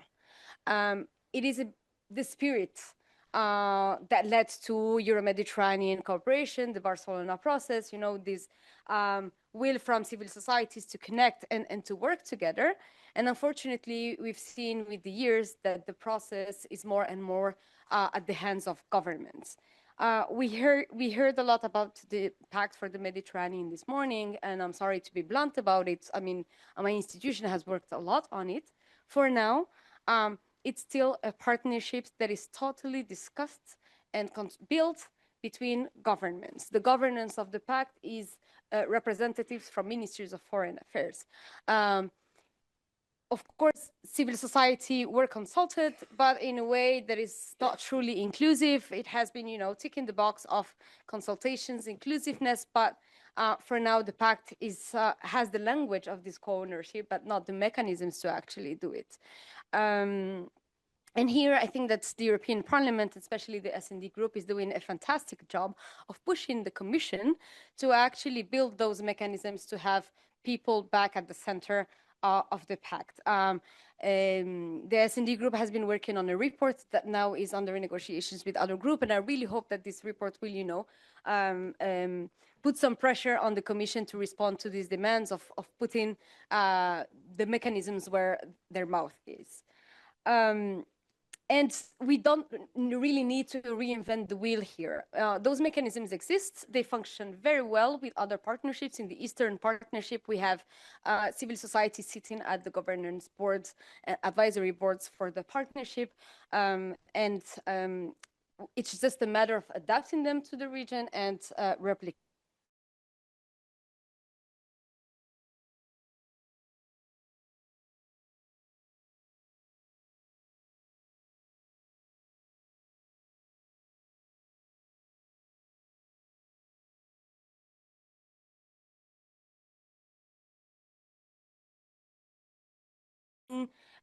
To do impact assessments and monitoring of the implementation of the pact, to know where the money is going. And this will not only benefit the interest of the EU long term, but it will also help restore its legitimacy and its image, the very notion of trust that Hela was talking about. The second level where we can work on is at project level. We see more and more big infrastructure projects being signed in North Africa because of this stability reason, global gateway projects. And unfortunately, when we don't have social dialogue around this project before they're signed at the design level, we see unintended consequences on populations. Problems of land access, problem of benefit sharing for the local populations, problems of resources. And so we need this social dialogue before launching projects to make sure that those projects are truly beneficial and fair for the local populations. And then third and last, on the more medium term, continue and come back, let's say, because it's not there in the pact right now, to work directly on governance and democracy, to restore an enabling environment for those civil society organizations in the region, to do trainings for the independent media, to ensure freedom of association, to help reinforce judicial systems. There were beautiful programs on justice to, share experiences and successful practices in the different countries in North Africa, to do digital trainings as well, because we've been talking a lot about, this fight for democracy, but more and more it's happening online. Not only the Gen Zs are fighting online, but also the countries learned how to repress online. So it's very important as well to have digital trainings specifically on democratization. So all in all, counting again with the Mediterranean civil society as a strategic partner and not as a side actor in shaping the cooperation framework in the region, and being coherent with the values the EU wants for itself, but also for its partner. And this is exactly what we were hearing this morning. It's not a matter, of values, etc. It's a matter of common interests. It's the interest of all to build this kind of partnerships, and I think that's on my side. Thank you. Okay, thank you very much. I was not paying as much attention to your presentation as I should have, because we're frantically texting and trying logistically to get Amel online, and at the moment we try to get her on a phone, which so far is not working the way I understand it. So what we will do is to go into the Q&A, which we will finish sharp at 10:30, because we have a keynote at 10:35, so we'll have a 5-minute coffee break just to refresh yourself. And the moment Amel is audible, we stop the Q&A and allow her to do her presentation. In the meantime, until we are hopefully successful, any questions or comments from your side? I saw the first hand there. Sorry, you'll just need the mic. Thank you very much. My name is Michelle Patch, and I'm based at Oxford at the present moment at the International Development Studies Department. My question is probably to all the panelists. You gave a very informed and I should say passionate overview of the situation, and as someone who has been studying this for quite a number of decades, I'm very sad to hear that the situation is not improving but actually getting worse. So my question to you is, what do you think is the role of European NGOs, European universities, European civil society organizations that themselves are currently being scrutinized, surveilled, even in long-standing democracies, because they're standing with their counterparts in regions such as the Mediterranean, Middle East, North Africa? What would you say to people who genuinely want to reach out and support you in any way they can? What would be your advice? Thank you. Yeah, apparently we do have a sound, so I hope there's time for the answer. I have my doubts. If not, we have to do it during or after the coffee break, but I think Amel deserves the right to speak. We can hear you. Okay, thank you. Sorry.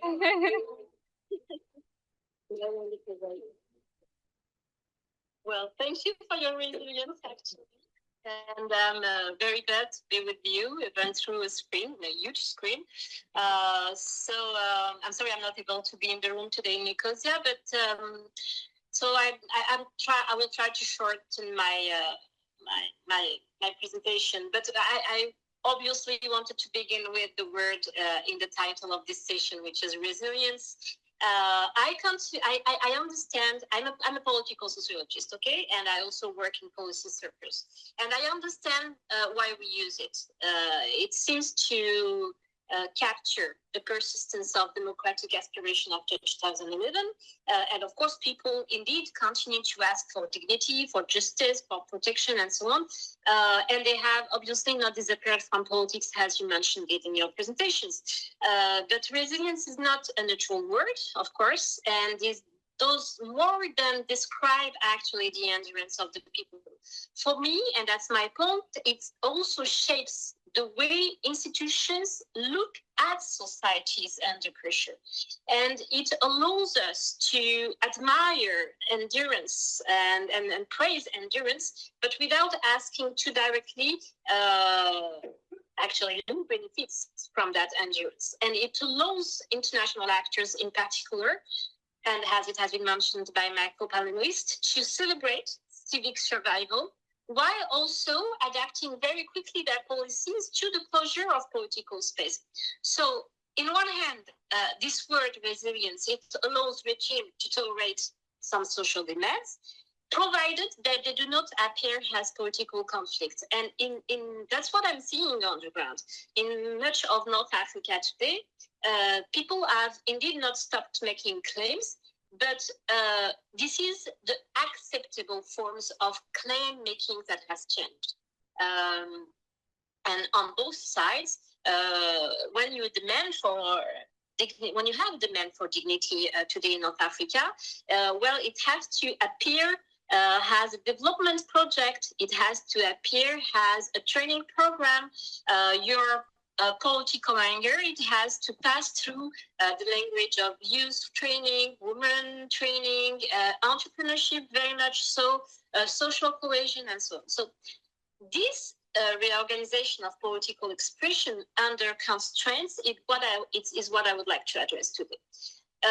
Because it also challenges the usual story about 2011 that, in my opinion, has become too thin, because, you know, these usual sequence, we had uprisings, we had hope, and then backlash, and then fatigue of the people. I mean, that's useful as a chronology, but it does not tell us what happens actually after that people stopped to demonstrate, after people got arrested, after people understand what can still be said and what has become too costly to say. And if I am to take an example, or the example of Algeria, Algeria after the Hirak, you know, this mass movement who brought actually millions of Algerians in the streets each Friday, each Tuesday between 2019 and 2021. Post-Hirak, Algeria shows that very clearly. Of course, the Hirak, it did not create democratic aspiration from nowhere. It made it visible, but it was quite ordinary, actually, leaderless and so on. And people were talking about, indeed, dignity, but they were also talking about corruption and the humiliation that follows this corruption and the right to be treated as citizens. And so quite ordinary claims. But what came after was not simple resilience or science. It was people learning to be more cautious. They kept making claims, but they learned to move these claims elsewhere, into an administrative file, to create a startup, for example, professional strategies. So the political expectation is still there, but it had changed location. That's my main point. And that's really the point I want to stress, because when open mobilizations becomes too costly, well, you can see that democratic demand does not always disappear, or they are not only resilient in their previous forms, but they survive by changing their forms. So again, my main point is that politics has moved into places that do not call themselves political. And the same logics actually may help us to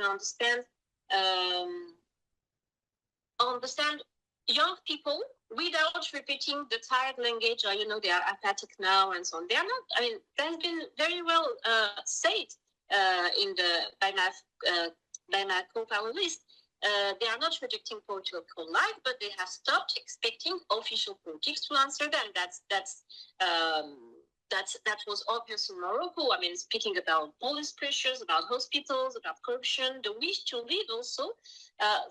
They are still speaking about power. And I think they should be, or the policies we promote should be answered in line with this other way to speak about powers. So a progressive Mediterranean strategy has to begin, in my opinion, from the cost of claim making, okay? When you design your project and your cooperation projects and so on, we have to ask what can still be said, through which words, in front of which institutions, with what risks, and who decides actually when a claim is respectable enough to be heard. So on Europe partnerships, civics and democratic support, this is the main caution, because indeed that has been said, Europe often speaks about democracy as if it were a spirit track, you know, rights, participation, and so on.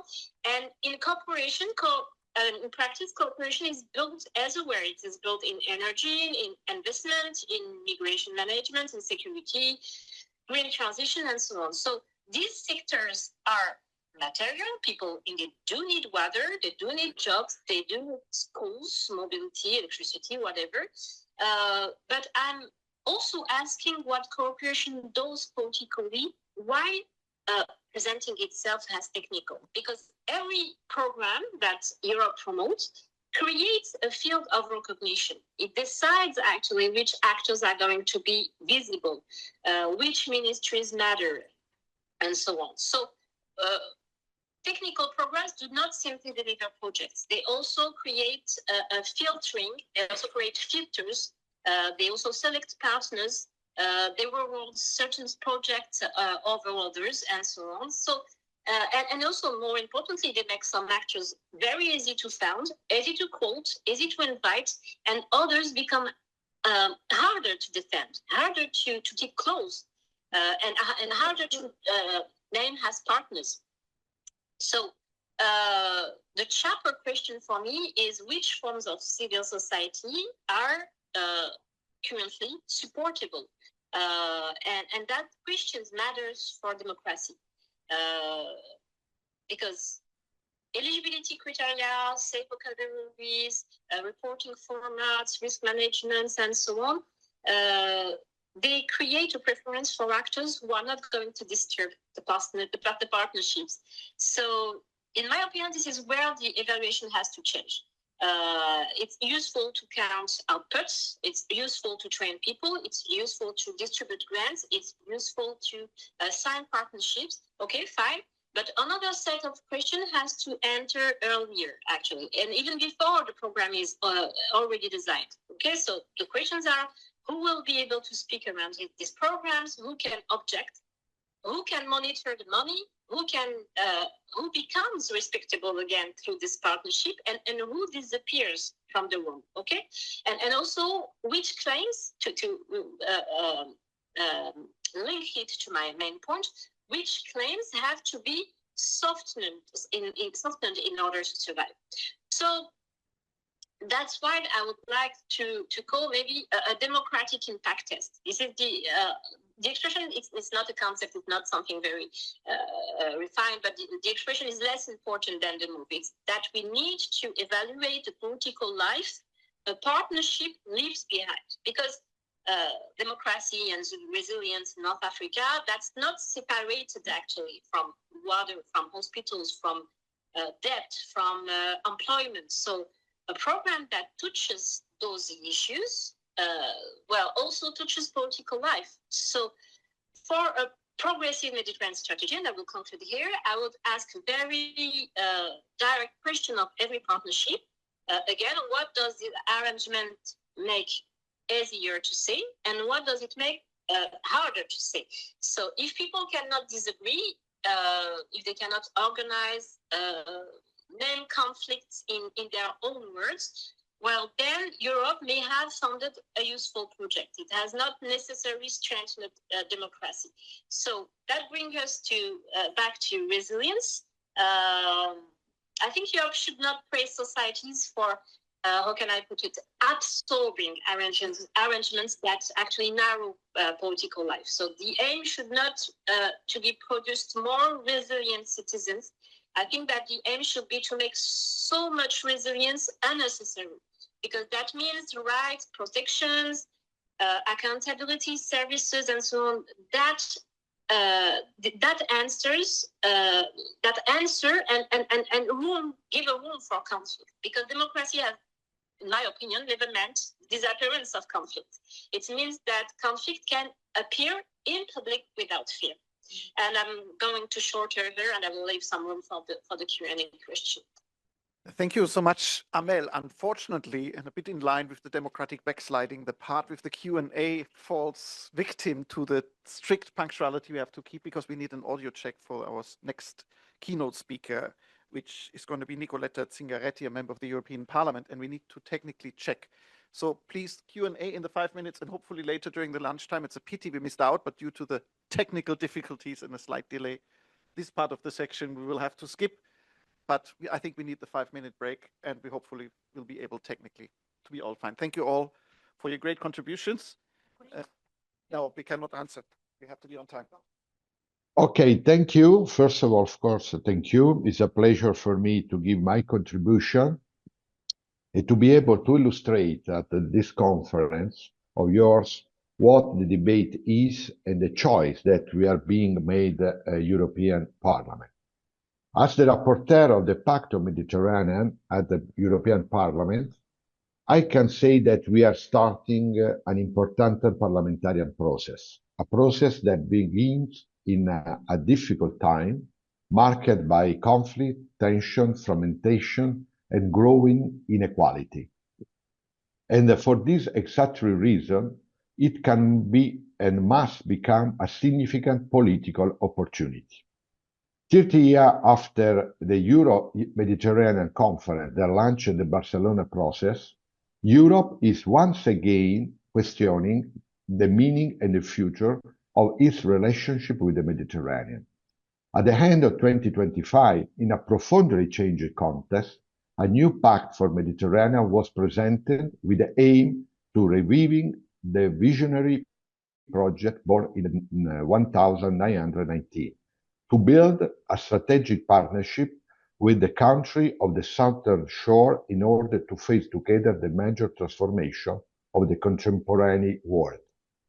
The decision by the European Commission to relaunch a political, economic, diplomatic, and cultural initiative for the Mediterranean, including, this is very important, the creation of dedicated commissioner and directorate general, therefore represent an opportunity. It is a courageous choice, one that will require renewed and ambitious commitment from European Union.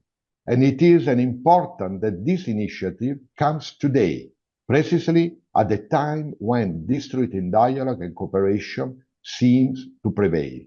We live in one age where hate, fear, and indifference toward others dominate public life. Confrontation has replaced dialogue. Walls have replaced bridge. Yet it is the unfinished nature of the Barcelona process that teaches us that we cannot surrender. If many crises got worse over the past 30 years, it is also because dialogue has gradually weakened. Challenges of communication and mutual understanding have not been safeguarded, and political cooperation has not always accompanied economic cooperation. Over these 3 decades, everything has changed in Europe and across the Mediterranean area, and certainly not for the better. This is true.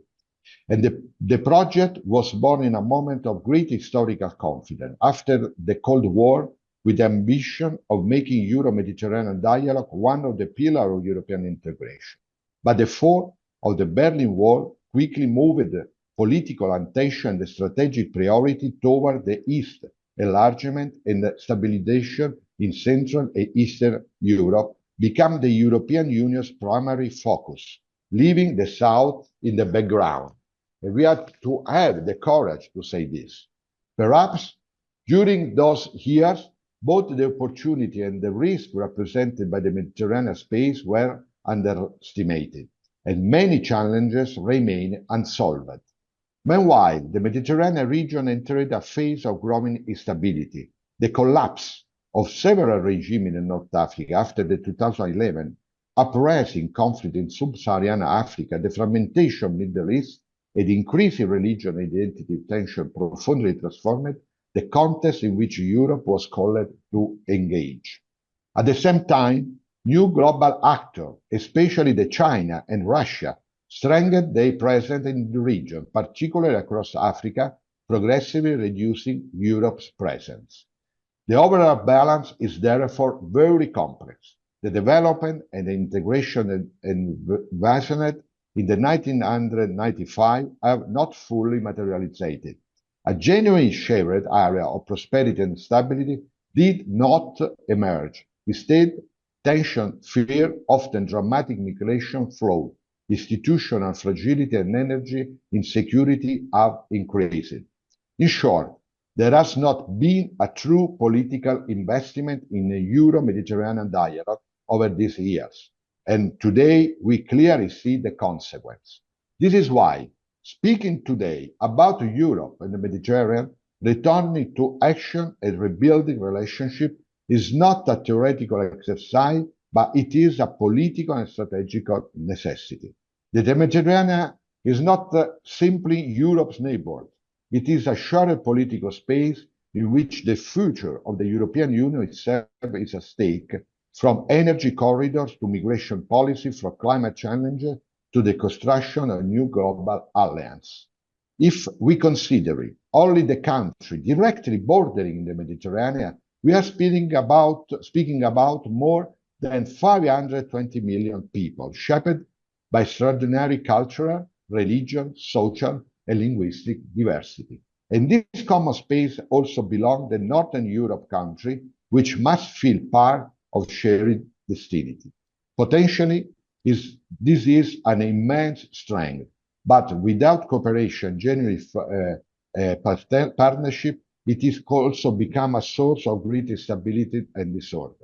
For this reason, as Rapporteur of Foreign Affairs Committee, I want to strongly emphasize what the role of civil society, of the people, and dialogue must be. We must not simply describe the present. This is the point. We must not simply describe the present. I repeat. Now we imagine resolving conflict that have deep and complex roots. But in this time of distrust and tension among governments in the region, we must have the courage to invest in the strength of civil society, in dialogue, in mutual understanding, and economic and cultural exchange. We must invest to the people, because we cannot wait for governments alone to rebuild a climate of peace and cooperation. And we cannot remain passive observers of today's conflict. We must begin to create space for dialogue, to break down walls, and to build relationships.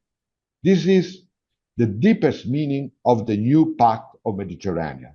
Not surrendering to absence of dialogue, but bringing together the people who live in the Mediterranean every day.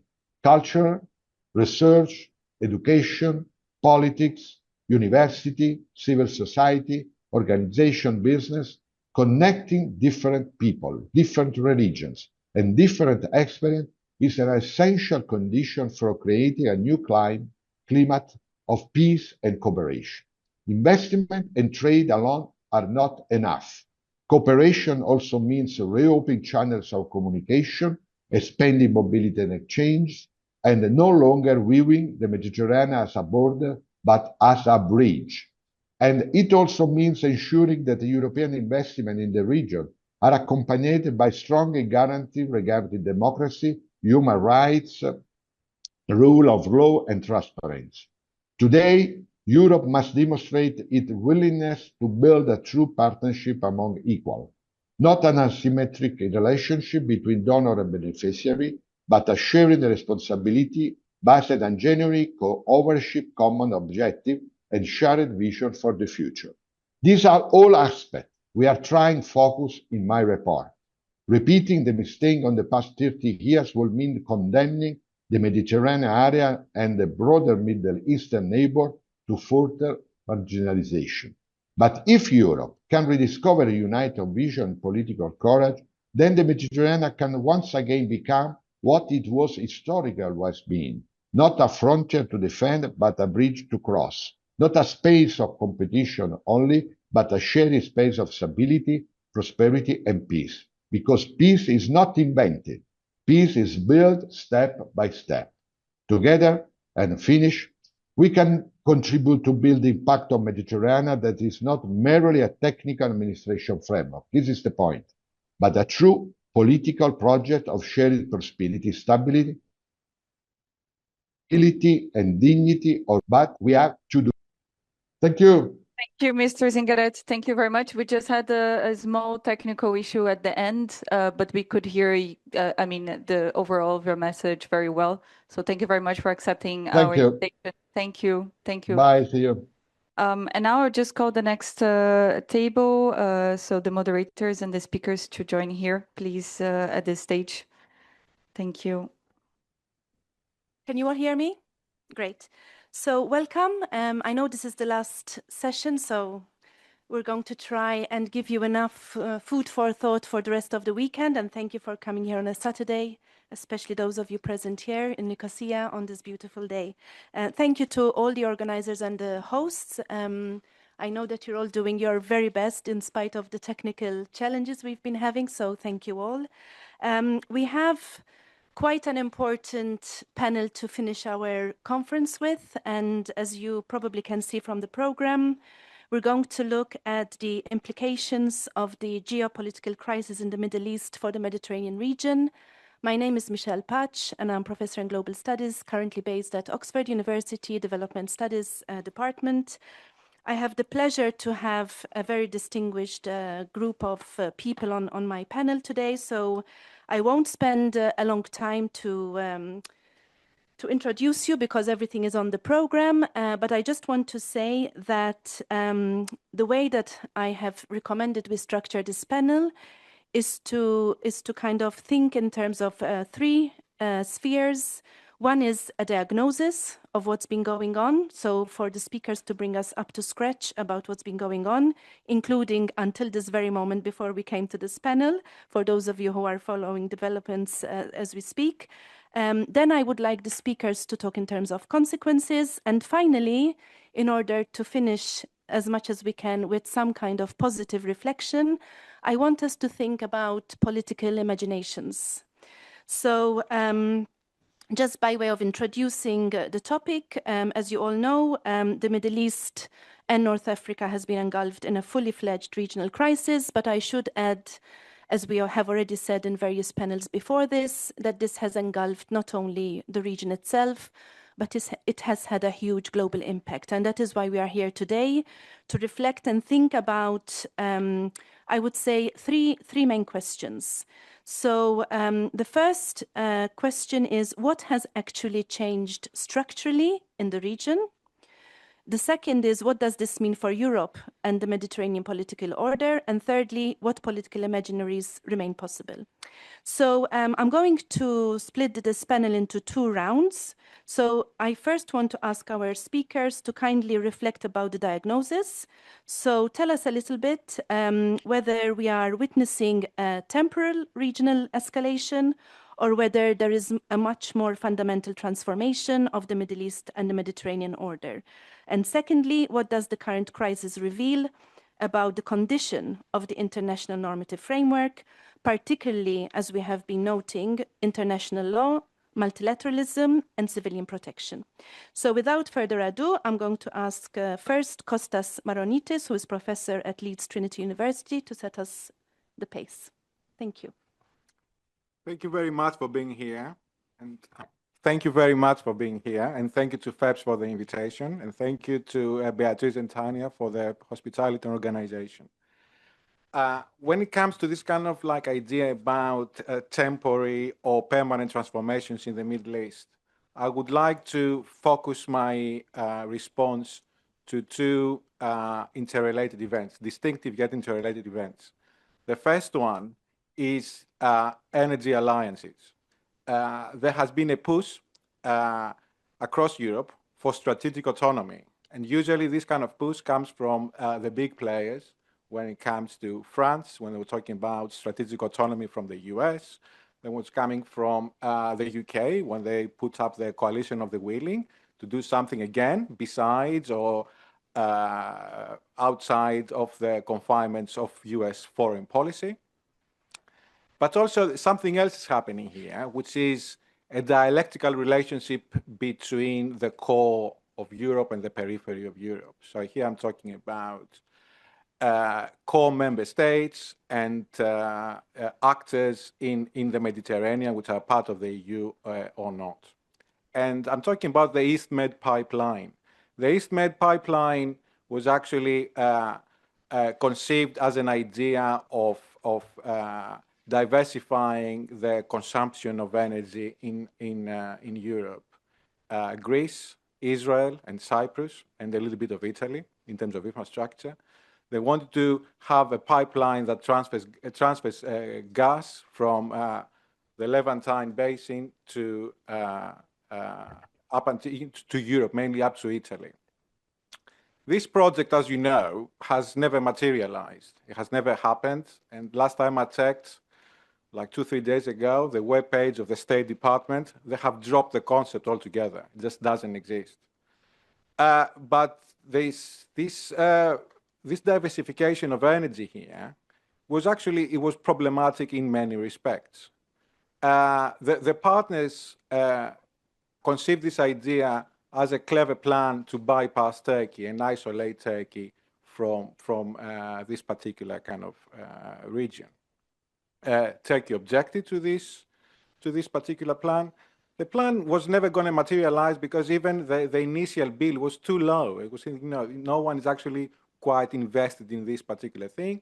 Americans were, the Italians were, the Greeks were, but the East Med pipeline served a completely different purpose. It had nothing to do with energy, but it had something to do with politics.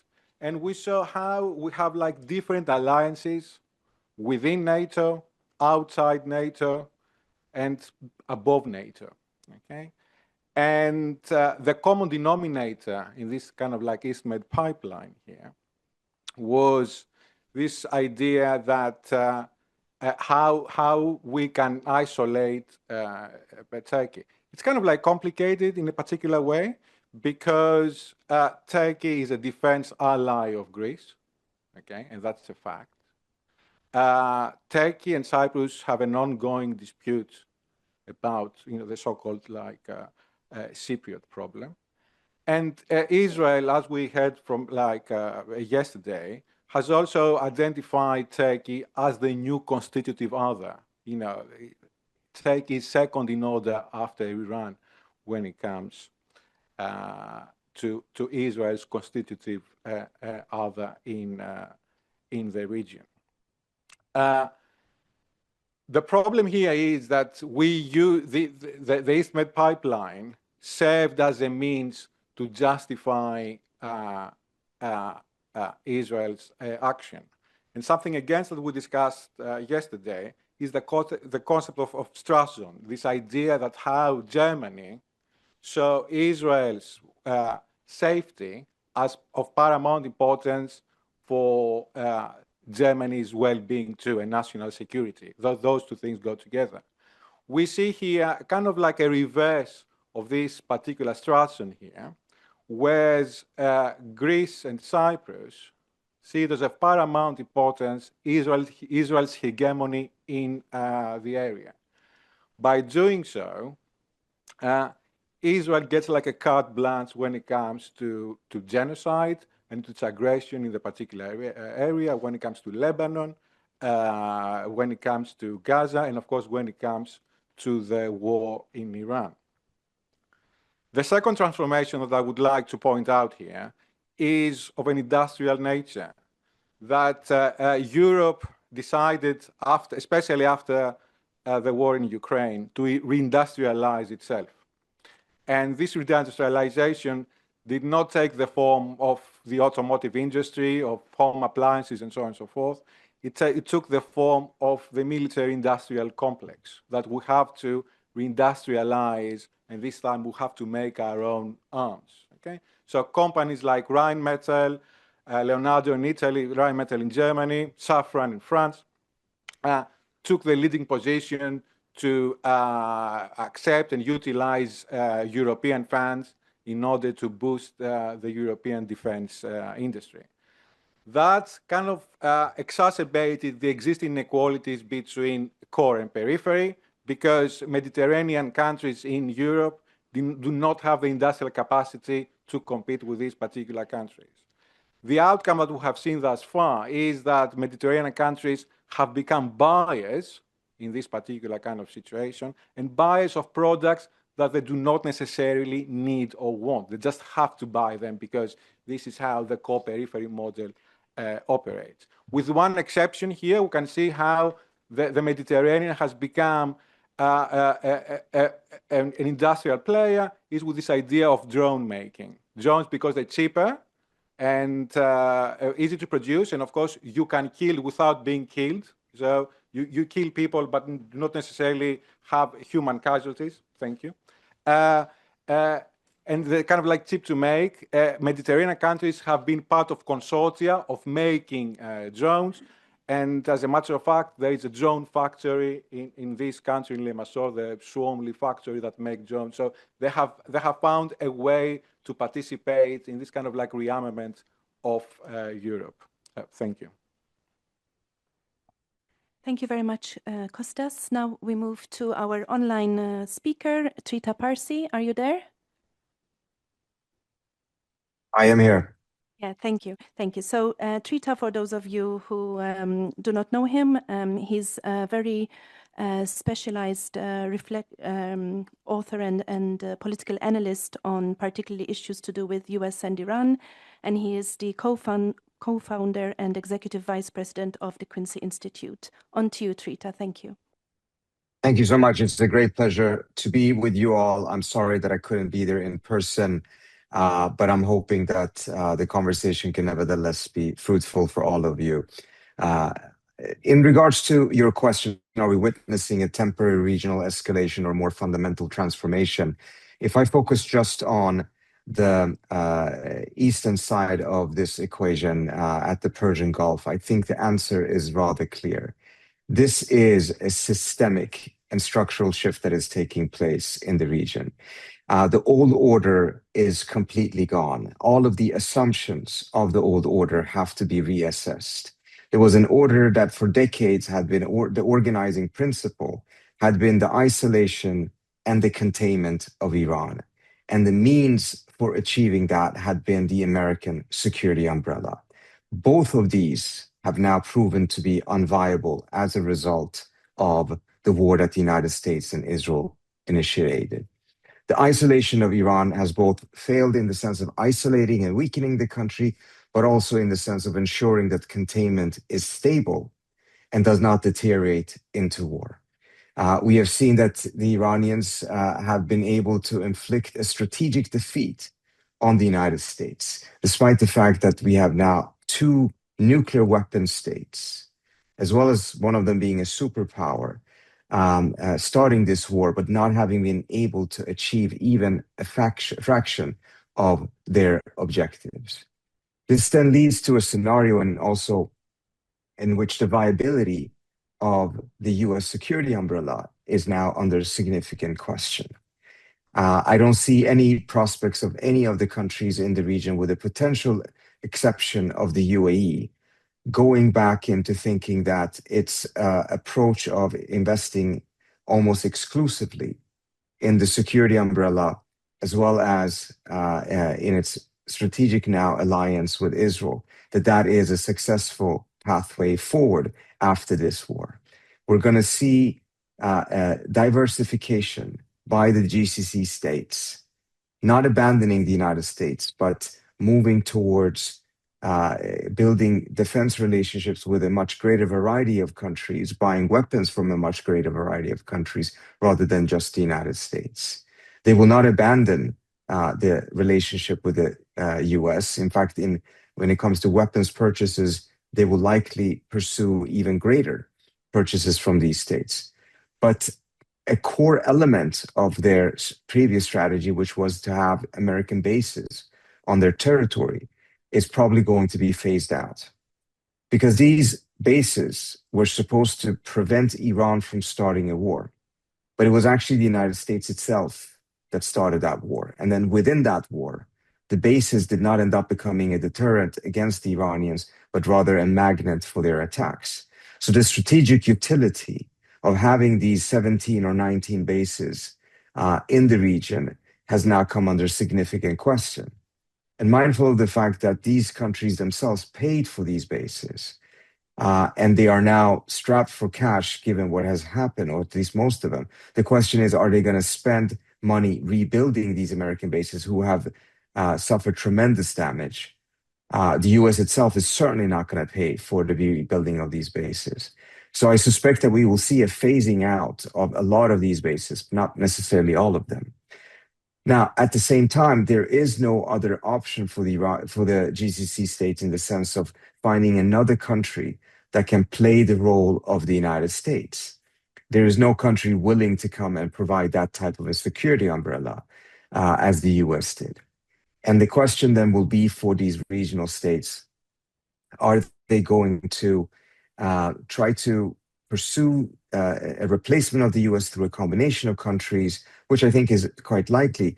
But within that, what will the new balance be between containing Iran and seeking some form of engagement and economic integration with it? The previous balance was overwhelmingly tilted in favor of containment. US sanctions did not allow for the type of economic integration that some of them wanted, and some of them even had signed agreements with Iran. So the overwhelming tilt was in favor of just containment. And an honest assessment coming out of this war is going to be needed in order for these GCC countries to make a determination if it was the containment that failed or it was the integration that failed. And I think most of them will come to the conclusion, perhaps not happily, but nevertheless, that the tilt was far too much in the direction of containment. And as a result, far greater integration economically is going to be needed with Iran as part of the security equation for these different countries. And that again goes completely against the organizing principle of the previous order, which was to simply isolate and exclude Iran from regional affairs. So I think we're going to see a significant shift that will make the region very, very different from what it was before. And to a certain extent, it almost will go in this direction regardless of the final outcome of this war, whether there is an agreement between the United States and Iran or if there isn't. Let me also just add one more point, which is that the grand strategic implications of this war that goes beyond the region is going to be far greater than the implications that we saw from the failed invasion or the failed war with Iran, with Iraq in 2003.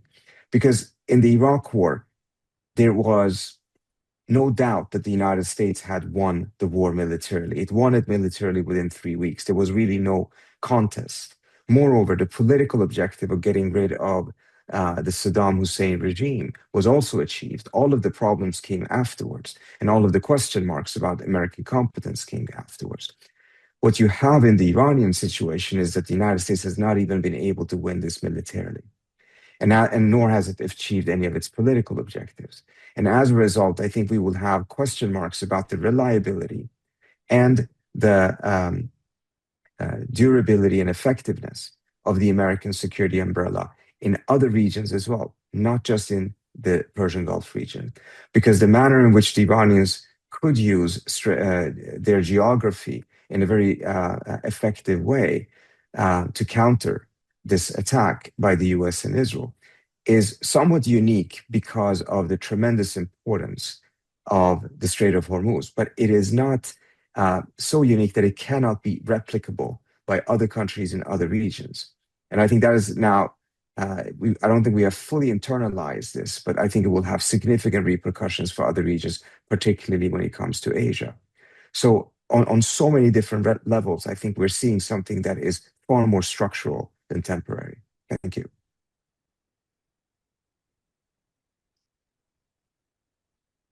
Thank you so much, Trita. And now we move on to Costas. To my right, Mavrides, who is a member of the European Parliament of the S&D Group.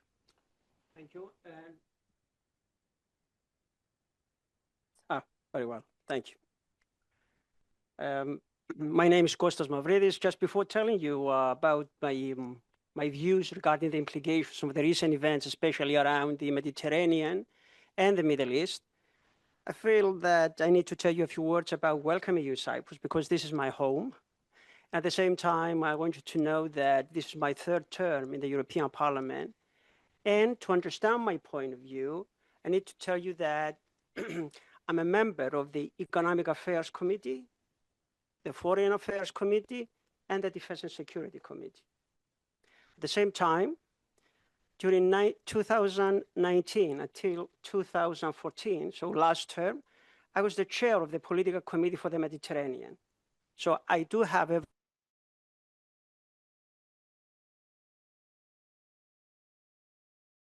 view about the problems and perhaps the future of this area, taking in consideration that I was born and raised here in Cyprus. With that in mind, I'm going to say this just to get your attention. I was among the very few, if not the first one, from the area that argue in the Parliament, the European Parliament, about the need for security and defense for Europe. That was before the Russian invasion in Ukraine. To get your attention even more, I was among the very few, perhaps the only one, in 2021 in S&D that I argue that we have an impending housing crisis. And I would say that Nicola Schmidt, the Spitzenkandidatin for S&D in 2024, and of course, a major political figure for FEPS, he adopted that in his own agenda during 2024 elections. The housing, the need for European housing approach. Why did I say that? Because today I will make perhaps at least one more prediction, and we will see if I'm going to be right. Hopefully now I got your attention. First, I need to say that what we face in the Middle East has already been explained by the speakers before. The international law is falling, or it's diminishing. Not that it worked pretty well for the last decades, but it was, in a way, it was at least a moral base for more member states, especially member states of EU or the United Nations, just like Cyprus. And maybe I should praise the Republic of Cyprus for even today taking the principal stance against Russian invasion, despite the fact that Russia had close ties with Cyprus over the last maybe 20 years. And this goes back economic ties, but even this goes back to religious and historical ties. So for Cyprus, it was a matter of principle, defending the UN, the international law. What are my predictions for the future? I'm going to resort to an authoritative source from ancient Greece, Thucydides. He is considered, by the way, he was on the spotlight the last few months, at least twice. Once by the Prime Minister of Canada, and very recently by the Chinese president. They make reference to Thucydides. And whenever, in a way, Thucydides, for those who don't know much about him, he was an ancient Greek, let's say, politician or military man who wrote the history of the Peloponnesian War, a civil war between Sparta and Athens, but he wrote it in a way to send messages not on what was going on then at the time, but for humanity in the future. And the number one, before the lesson, I would say that he defined as motives for war two main incentives: self-interest and fear. Self-interest and fear. With that in mind, here are my predictions about our area. First, and this is not a new idea, but what is new is that it's been widely accepted, not only by political figures, but also by the EU institutions recently. The significance of Mediterranean for EU is widely accepted and acknowledged, to the fact that now we even have a commissioner for the Mediterranean. This is something that not only me, but many others from the area who have argued for it, but now it is widely accepted by even the European Commission and other institutions. And I can give you more examples about that, but I would say regarding irregular migration, about geopolitics, about energy security, especially the transition period, and getting finally to the neutral economy of fully clean energy, and climate change and many other issues. So yes, the importance of the Mediterranean, not only for the countries around the Mediterranean basin, but for Europe as well itself. The second prediction, well, in this matter, I would disagree in a way with Costas sitting next to me. We do have the same name, but it seems like he has K, I have C. Well, when it comes to Turkey, I will make a prediction, and you will see if I'm right. Turkey is not isolated. Turkey is an expansionist power. And in fact, I would dare to say the following. It's a neo-Ottoman expansionist policy, and many countries around the area, and not only Cyprus or Greece, but third countries around Turkey and even beyond, suffer from that expansionist policy, the neo-Ottoman expansionist policy. By the way, Turkey called it recently, they call it blue homeland. I don't call it blue homeland. Blue homeland, or the blue homeland, is the Mediterranean for all of us. What Turkey has for us, I call it the neo-Ottoman blue fantasy, to take over, to expand. I will give you an example, or maybe I can give you many examples. 2 minutes. Oh, yes. Just 1 kilometer from here, we have the Attila occupation line. Why do I call it Attila? Because Turkey calls it an Attila. This is EU territory under illegal occupation. Another example, in Syria, Turkey has invaded and remains there with occupational military forces. After the overthrow of the Assad regime, what happened to the occupation of Syria? Anyone knows? Did anyone hear about withdrawal of Turkish forces from Syria? No. So, yes, here in the Mediterranean, unfortunately, we have an expansionist power that we don't isolate it. We don't isolate it because just like we didn't isolate German SS Hitler regime, we don't isolate Iran. So with that in mind, I would say that, yes, there are many things that I don't like about Israel or about Iran or what's happening around us, but sometimes we do have to make choices. That's all.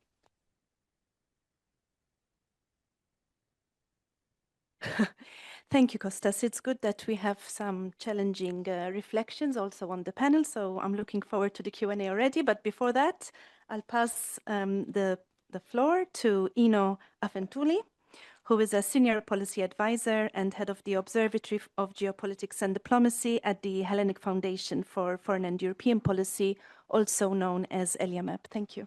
Thank you, Chair, and thank you to our hosts for this very interesting gathering. I believe it's very, hopefully my co-panelists didn't raise the issues I was going to raise. So, I'm glad that I can add to our discussion and then having an exchange during our Q&As. So look, I will start by questioning, as you gave us guidance and it was very, very useful. I will start by questioning if in the MENA or in the Med region, we can have the transfer of the European paradigm. So what I mean by that? First of all, to examine if we have a deep transformation in our region and further in the Gulf, the answer is positive. Certainly, we have a deep transformation in the region. Why? Because we have passed from the era of multilateralism to the era of great power competition. So the middle powers that belong to both regions will strive to get the approval or the assistance of one of the big powers, because otherwise they cannot sustain the regimes or their situation, because then you enter in, you don't have rules. Mrs. Mogherini put the framework correctly, very rightly so, and I fully agree with what she said. You have, if you have a framework, it's not a framework of cooperation. It's a framework of imposition, of projection of power. So if you are a middle, or even worse, a small power, so you are trying to attract the attention of a big power. And this is what is happening now in the Gulf, first of all. And the Gulf, don't forget, is a powerful region, rich in energy resources and in development. So I will differentiate the Gulf from the Mediterranean because it's totally different. And in the Gulf, we never had the ambition, Europeans, to impose the European model in the Gulf. It's out of question. And the main danger coming out of this crisis will be Iran to become or to remain a black hole. If Iran remains a black hole, then we will not have peace and security in this very important region for the international balance. This is one point. Another point, when we come to the Mediterranean and the Middle East around the Mediterranean, we have to admit that we never had, European Union, a grand strategy for the region. Why? Because, let's be honest, some countries wouldn't like to have the region integrated. There was never, let's say, the enlargement process never had reached the Mediterranean. Okay? The enlargement process, which is a very successful story for the EU, aimed at bringing together the two parts of Europe, Western, Eastern, Central, and consolidate peace and stability across the continent.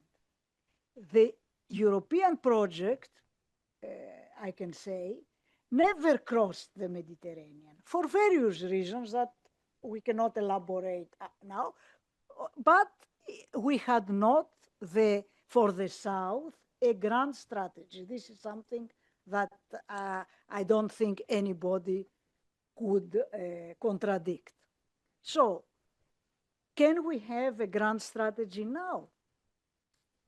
We could, if there was willingness, political willingness to expand the not European Union, because it would be very difficult, to expand at least our model along specific rules.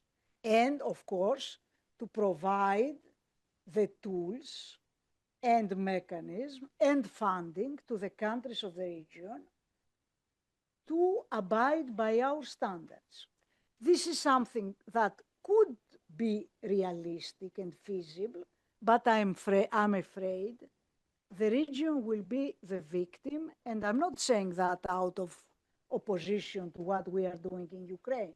What we are doing in Ukraine is very important, and we have to finish the job in Ukraine. We made an extra effort. European Union, I think, surprised everybody with the assistance offered in Ukraine. But there, we have the need to secure Europe. To secure Europe, what we are going to do, we are going to rearm. All right, correctly so, we have to rearm. We need strategic autonomy in the light of the US drift from Europe. But can we do both? Can we do at the same time East and South? This is something I have many doubts about, because we will need, as I said, a lot of funding, and I don't know how the prioritization of the European institutions will be in the coming years. There are some other, if I have time, I don't know. Okay. So, to conclude, and then to continue, if you wish, with the second round, I would put also at our table, especially in the progressive framework, the Turkish issue. Because we tend, in the European Union framework, to marginalize what is happening inside Turkey. And what is happening inside Turkey recently is an additional proof of the country's drift towards autocracy. And it is happening to a party, the opposition party, which is member, if I'm not mistaken, of the Socialist International. So, and there is not even a statement coming from the European institutions about what is happening to the main opposition party, which belongs to the Socialist International. So I will stop here, and we will continue later on. Thank you very much, Ino. So I'm just going to gather a few reflections I had from this first round, and we are privileged to have Federica with us. So one of the main points that I took away from this first round is that the whole instrument of dialogue at the EU, how can we bring that back on the table? Because we did, for example, have an exemplary agreement by the E3 with Iran, which you were very privy to. So maybe we can reflect a little bit about some of the core instruments that Europe and the EU particularly used to have, and whether this is something that, as you all mentioned, I think, and you all pointed at in various ways, how can we use that kind of model, yes, to bring to the table some of these possible, discussions with partners, not only to the East, but also to the South. The one challenge that was brought up by Ino, which I have to mention, is that you mentioned that we bring partners to abide by our standards. Unfortunately, I have to say that our standards are ones that we no longer keep ourselves. So this makes the model very problematic. And you mentioned that we have been exemplary in the manner in which we have embraced the issue with Ukraine, but we mentioned also yesterday that this was not the case, for example, with Gaza. So I think we need to also be self-reflective about what we have done which worked, why it worked, and then what we have not done and why we have not done so, because this is very much pointing to the second round about the international normative frame. So I think we go straight to the second round, and then I just want to leave space for the audience to participate. So in the second round, it kind of follows from the first round. I want you all to reflect a little bit how, these kind of transformations, these shifts, how are they reshaping not only the Mediterranean, as you all mentioned, but Europe and also beyond. So we mentioned the war economy, we mentioned migration briefly, we mentioned energy security, we mentioned militarization, but also I think importantly, what is happening to the political space? What is happening to democratic politics? So I want you to reflect first on that point, and then secondly, I would like you to perhaps take a few moments to ask ourselves as a community now of so-called progressives. I still want us to think about what progressive means today, though. But let's assume that we are all, thinking reflectively and in an imaginative way. When these extreme forms of violence that we are seeing across the world, when this kind of extreme violence is becoming more and more normalized, can we actually allow for space of political imagination? So we heard from the previous panel the importance of youth. We heard the importance of those pockets of civil society that are not necessarily heard in Brussels and are not given the kind of platforms that we would like to see. So I want to continue with the previous panels, both this morning and yesterday. So these are the questions I want, to reflect about, and we'll start again with Costas to my far right, and then we'll move on. Thank you. Well, thank you very much. When I was thinking about the question about the international law and the legal order, I also thought about the moral order that sometimes is largely forgotten. And recently, like a month ago, I came across a statement by Daniel Reisner. Daniel Reisner was the former head of the Israeli Defense Forces legal department. And he was talking about international law. And I quote, "If you do something for long enough, the world will accept it. International law progresses through violations. We invented the targeted assassination thesis, and we had to push it." It's very interesting here that there's no such thing as international law, as Mr. Reisner is telling us here. International law is something that you violate and you violate and you violate until we accept it. It becomes a normal state of affairs.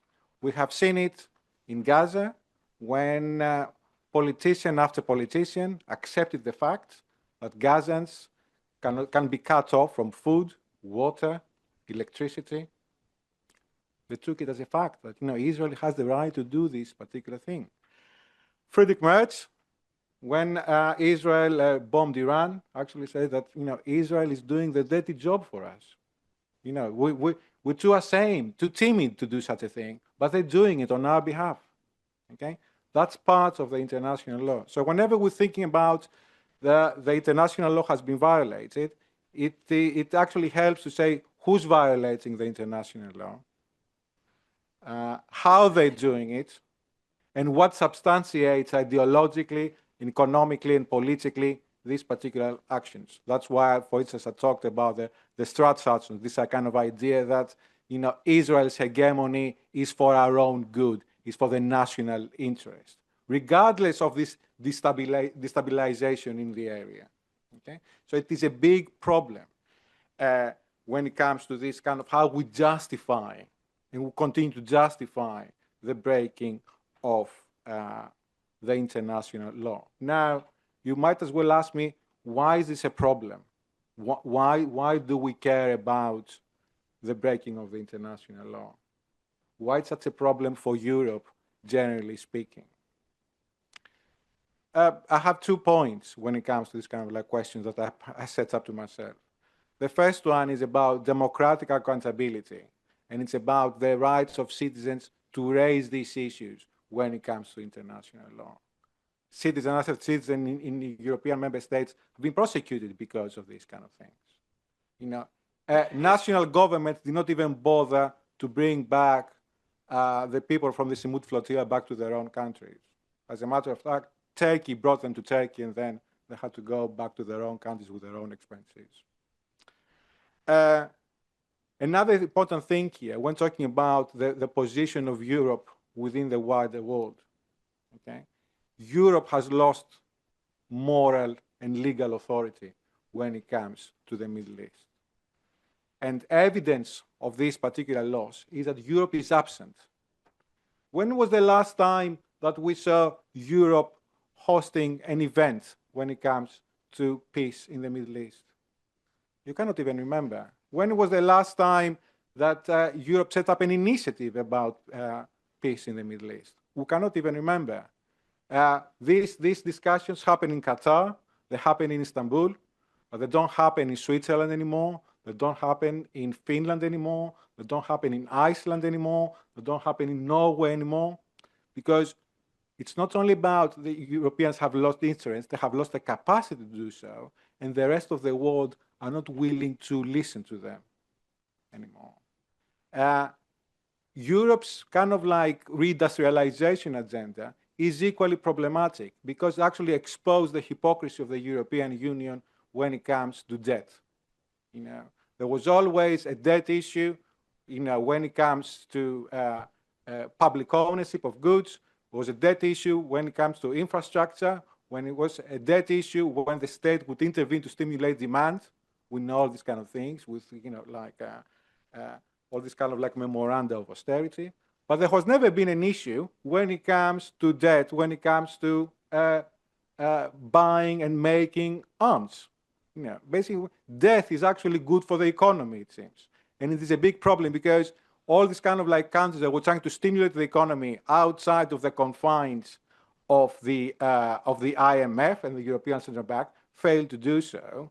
But now the European Union does not seem to have a problem when it comes to the issue of arms and who's going to buy arms and who's going to make arms. This idea of having this military Keynesianism that, yes, the state can intervene to stimulate the market when you have to buy arms, when you have to meet the new targets for NATO membership.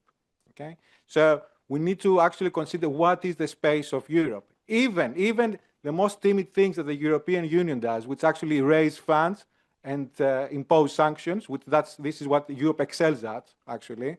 Sanctions and sanctions and sanctions, and raise funds for Ukraine and other kind of things. Even with this particular thing, thank you very much, has failed to do so when it comes to Israel. We don't have any horizontal sanctions when it comes to the actions of Israel. It has nothing to do with even to kind of discomfort the Israeli economy when it comes to these actions in Iran, Lebanon, and Gaza. Thank you. So thank you very much, Costas, and I pass the floor to you, Trita, please. Thank you. I think I will be somewhat brief on this second part, but I really want to associate myself with Costas' comments here and perhaps complain a little bit about Europe sitting here in Washington, and I'll explain why in a second. Just a couple of things I think we have to remind ourselves to understand the depths that Europe has sunk to when it comes to standing up for international law, norms around the use of force, principles that Europe itself was crucial in establishing, that have been a pillar for Europe's own security, and seeing the manner in which it is now being abandoned actively by European leaders is a sad sight to see. In the case of the attack on Iran back in the summer, the German chancellor said that Israel was doing Europe's dirty work for it. On Venezuela, the German chancellor said that the question of the legality of this operation is a question to be debated at a different moment. International law, it's not the moment to discuss international law. The Swedish prime minister said on Swedish TV that when it comes to Sweden's position on Iran, the American attack on Iran, that Sweden's assessment as to whether this was the right decision to do or not, or whether Sweden would support or not, will depend on the outcome. If it works, Sweden will support it. If it doesn't work, Sweden will oppose it. I mean, you couldn't get more of a parody of what international law is supposed to operate like. And Merce also said, incidentally, that international law apparently does not apply to Iran because of the structure of that regime, a regime that we can all oppose. But this is just fundamentally assassinating the very principles that some of the most important principles that underlie the entire structure of international law. These attacks are not coming from China. These attacks are not coming from Putin. These attacks are coming from European leaders. And it's from an American standpoint, at least speaking for those of us who are in the restrained community here, this is a terrible sight to see, something that we see as being a function of Europe having made itself increasingly dependent on the United States, and as a result, no longer having the maneuverability to be able to act independently and stand up for principles that always have been more important to the Europeans than they have been to the American side, unfortunately. From an American standpoint, we need a Europe that can tell us on our side of the Atlantic when we are having a bad idea. And unfortunately, we have plenty of bad ideas with an increasing pace of them, frankly. We need a Europe that can do what it did in 2003. Unfortunately, it failed, but it had the courage and the integrity to stand up and say that the invasion of Iraq was wrong.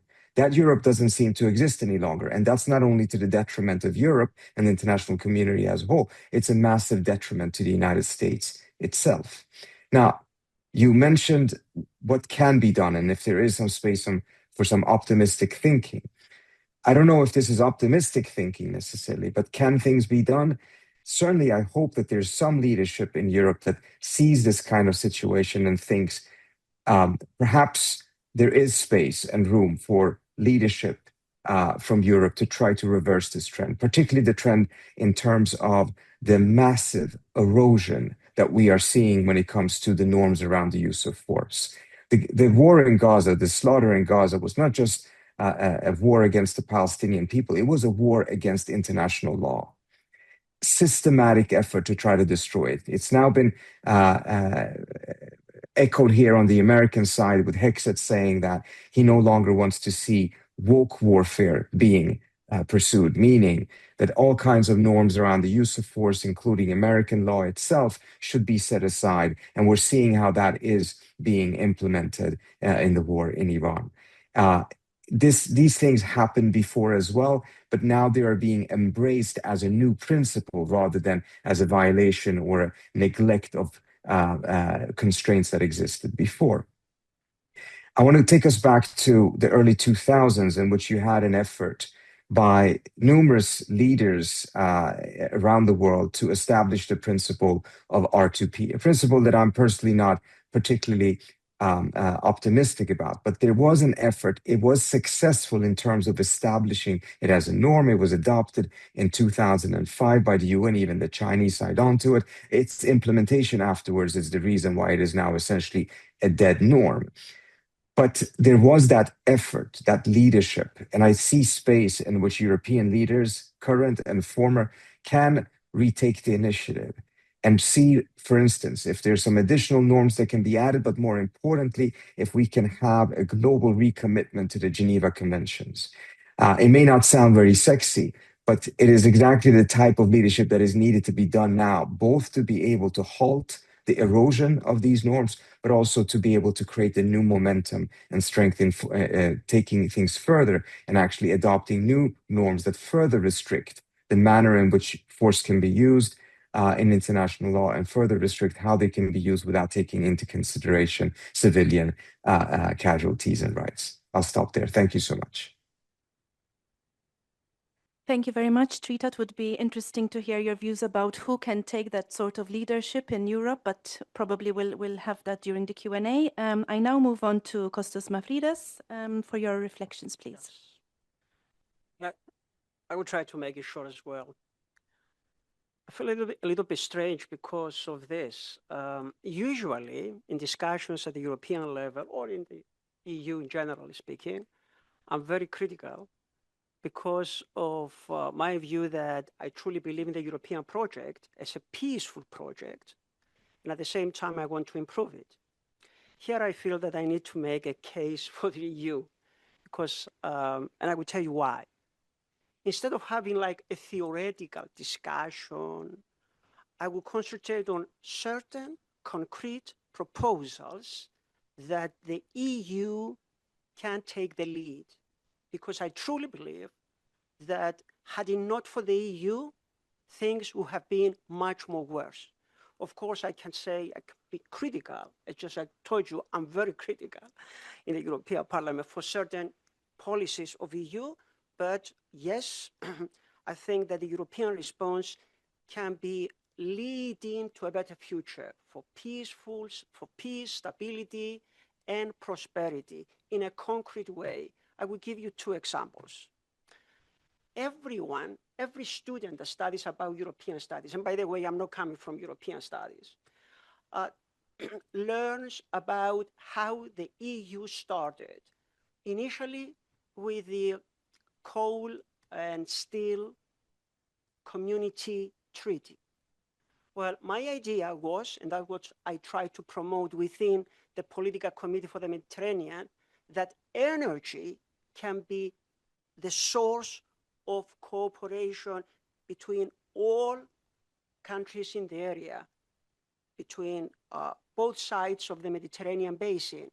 Of course, this is a vision, and it would not be overnight. It would take years and maybe in decades, but I could see steps towards that.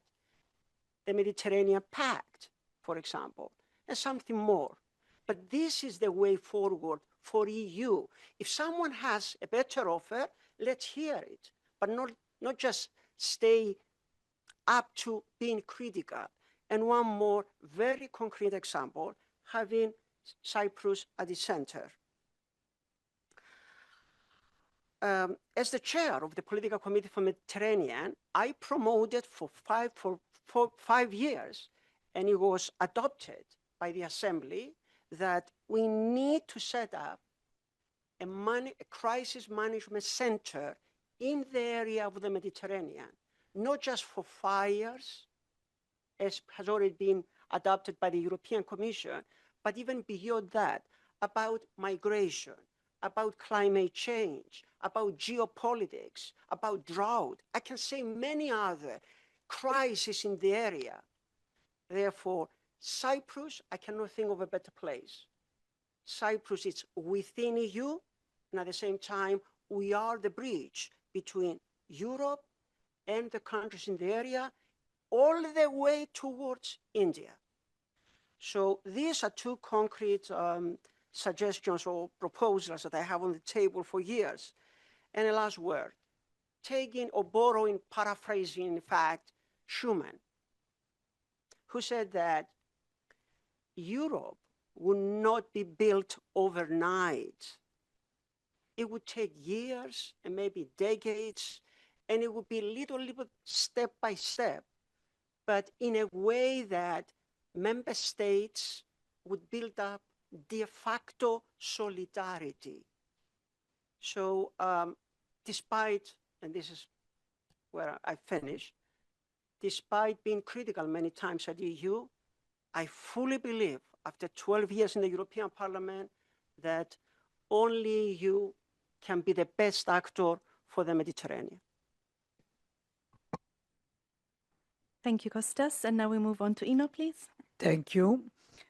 Look, we are in what we call a foundational moment for Europe. So either we act or we will be marginalized. I am a strong supporter of what we are doing for Ukraine, and also about Ukraine finding its way to the European Union one way or another. Maybe not membership, full membership, but something short of membership. But we have to persuade our northern friends and colleagues that the same should apply to the south, because the south is equally important for Europe. Look, what we call the Mediterranean basin is the gate of Africa to Europe. And all analysis point to Africa will be a continent exporting, let's say, problems to Europe in the coming decades. Maybe also exporting some good things, but movement of populations, climate change, water, and so on. So we need a strategy connecting Africa to the Mediterranean and Europe. Otherwise, we will have to face problems precipitously, as we often do. This is one point that we like to make. But this would be, let's say, an optimistic scenario. The pessimistic scenario is that this situation that we have now, that I described before, great power competition and middle powers or small powers betting for attention by big powers, this this would establish a situation where autocratic regimes will become more autocratic. Because nobody would criticize, nobody will stop them. So we will have, to the detriment of democracy, we will have more autocracy around us. Another very negative development, if we leave it like this. A second, migration should stop, be considered a threat for Europeans, because this nurtures the far-right discourse. So migration is needed in Europe. But we have all to orchestrate a framework for migration to become integration. Also, something that we didn't discuss, okay, we cannot discuss everything, let's say, climate change. Climate change will lead to radical transformation of the Mediterranean. Analysts and scientists foresee disappearance of islands. They foresee, how to say, cataclysmic phenomena. So this is something that only through cooperation can be addressed. And last but not least, allow me please to say that, we have to distinguish between Islam and radicalization. Okay? Because if we continue, this is also a far-right discourse. Islam is not radicalization only. Islam is suffering from, the Muslims are suffering from radicalization. So there also Europe has to stand and make the distinction.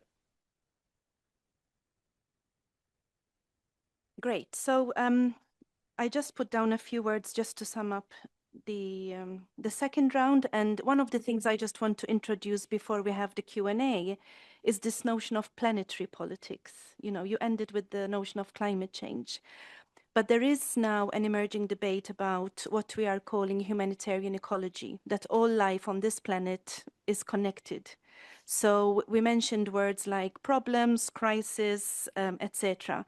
What happens in one space clearly has serious repercussions in others. And you mentioned the fact of autocracy and authoritarianism in the sort of southern region. But as I mentioned earlier as well, what we are seeing is a very serious democratic backsliding in Europe. And I need us to reflect a bit also about what's happening inside Europe before we start talking about what's happening in the south. The Costas to my further right mentioned this, that we kind of need to see the dangers that are imminent within, because Europe has lost credibility, and therefore we cannot, for example, talk any longer about promotion of democracy in the south, because our own democracy is at stake. So without further ado, I believe we have approximately almost half an hour for discussion. So I'm going to just pose this as a question for the audience to think, but of course, please come with your questions. Let us reflect about whether current European approaches to the region, and I'm thinking here not just about the Mediterranean in its narrow understanding, but the wider Middle East, North Africa, the Gulf, as you mentioned, Ino, whether these are primarily crisis management strategies, so the usual proaction rather than being reactive, and do these approaches within Europe contain in any shape or form that we can see a much longer term political vision that Federica Mogherini mentioned earlier today. So do we have a vision in Europe for coexistence, issues of shared security, shared energy, shared views about migration being positive, etc. So let us think a little bit together about how different policy areas are connected, and whether Europe today, as we stand here at this pivotal transformative moment, has a vision for where we can go together.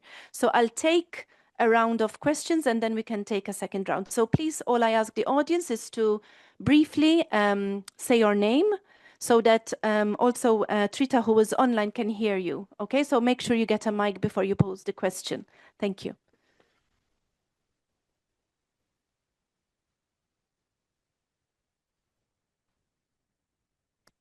Thank you very much. I think it relates to your last comment, so about bridging different. Sorry, my name is Akram Zawi. I work for a Dubai-based think tank, which is called ORF Middle East. But I will pose a question about the Mediterranean. So first, it's about bridging the different policy areas, which you mentioned. It's about dealing with the major challenges which we will have to deal with, including climate change. But it's also taking into account how disproportionate Europe and the European Union is within the Mediterranean space, notably from an economic and financial standpoint. So Europe also has a resource, as financial resources, which should be allocated strategically. And so my question would relate to a very old topic, which is that of conditionality, and how European financial resources can be used strategically for responsible behavior or for positive behavior from countries in the neighborhood. Thank you. Do we have other questions? Yes, we have the gentleman here, please.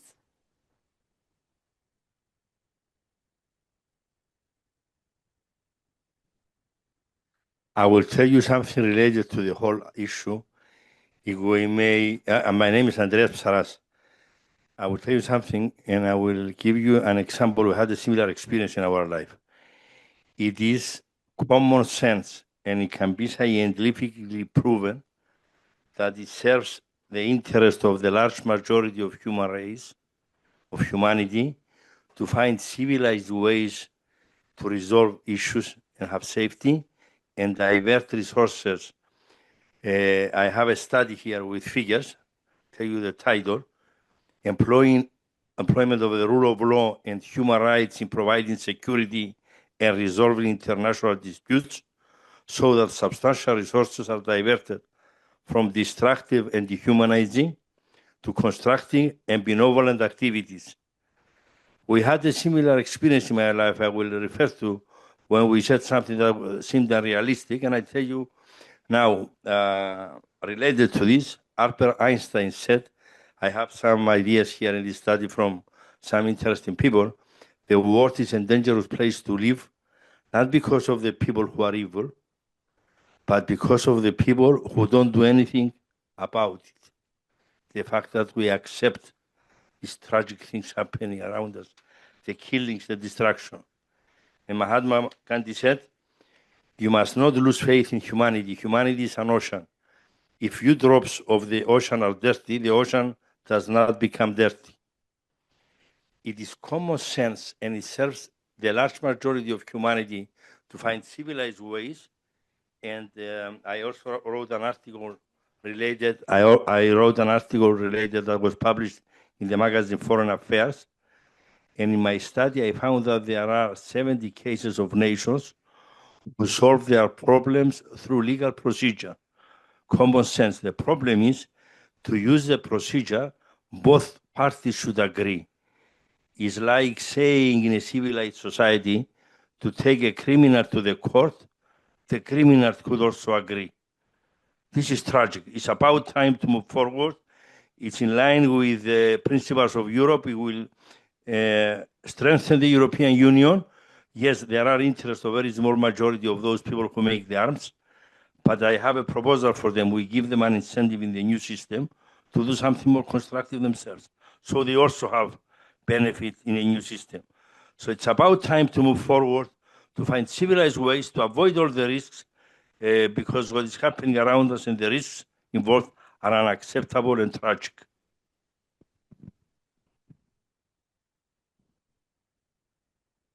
Any other questions? Yes, please. Actually, I have two questions.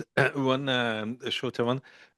In January, a lot of people in Europe fell in love with the Prime Minister of Canada, who opined publicly that the rules-based international order is gone.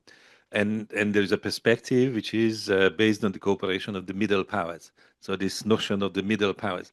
So I was wondering if the panelists spotted anything which would be pointing to this direction, that in this region, middle powers playing some kind of positive role, as the Prime Minister of Canada imagined.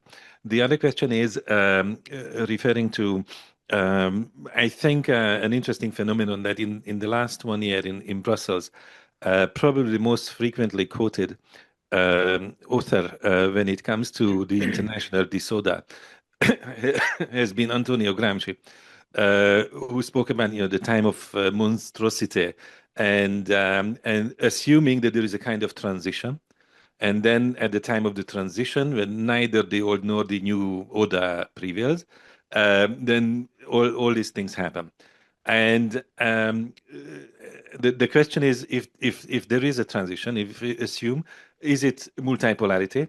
If it is multipolarity, do the European leaders understand? I agree with the panelists when they emphasized that some kind of positive solution would need to come from the European integration, or the European Union could play a positive role. But at this moment, I think many of the European leaders suffer from some kind of cognitive dissonance because of the lack of understanding of this transition, what it means for the international order, what it can mean for the international order in the future. And there is this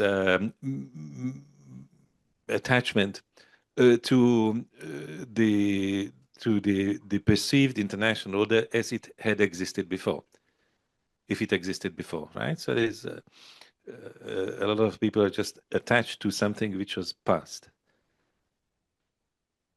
Thank you, Laszlo. So I just need to make sure that Trita has been privy to hearing these questions, but I'll sum it up anyway. So there's a question about the EU's instrument of conditionality, whether this could be used strategically for positive policies that bridge different areas we spoke about in terms of cooperation.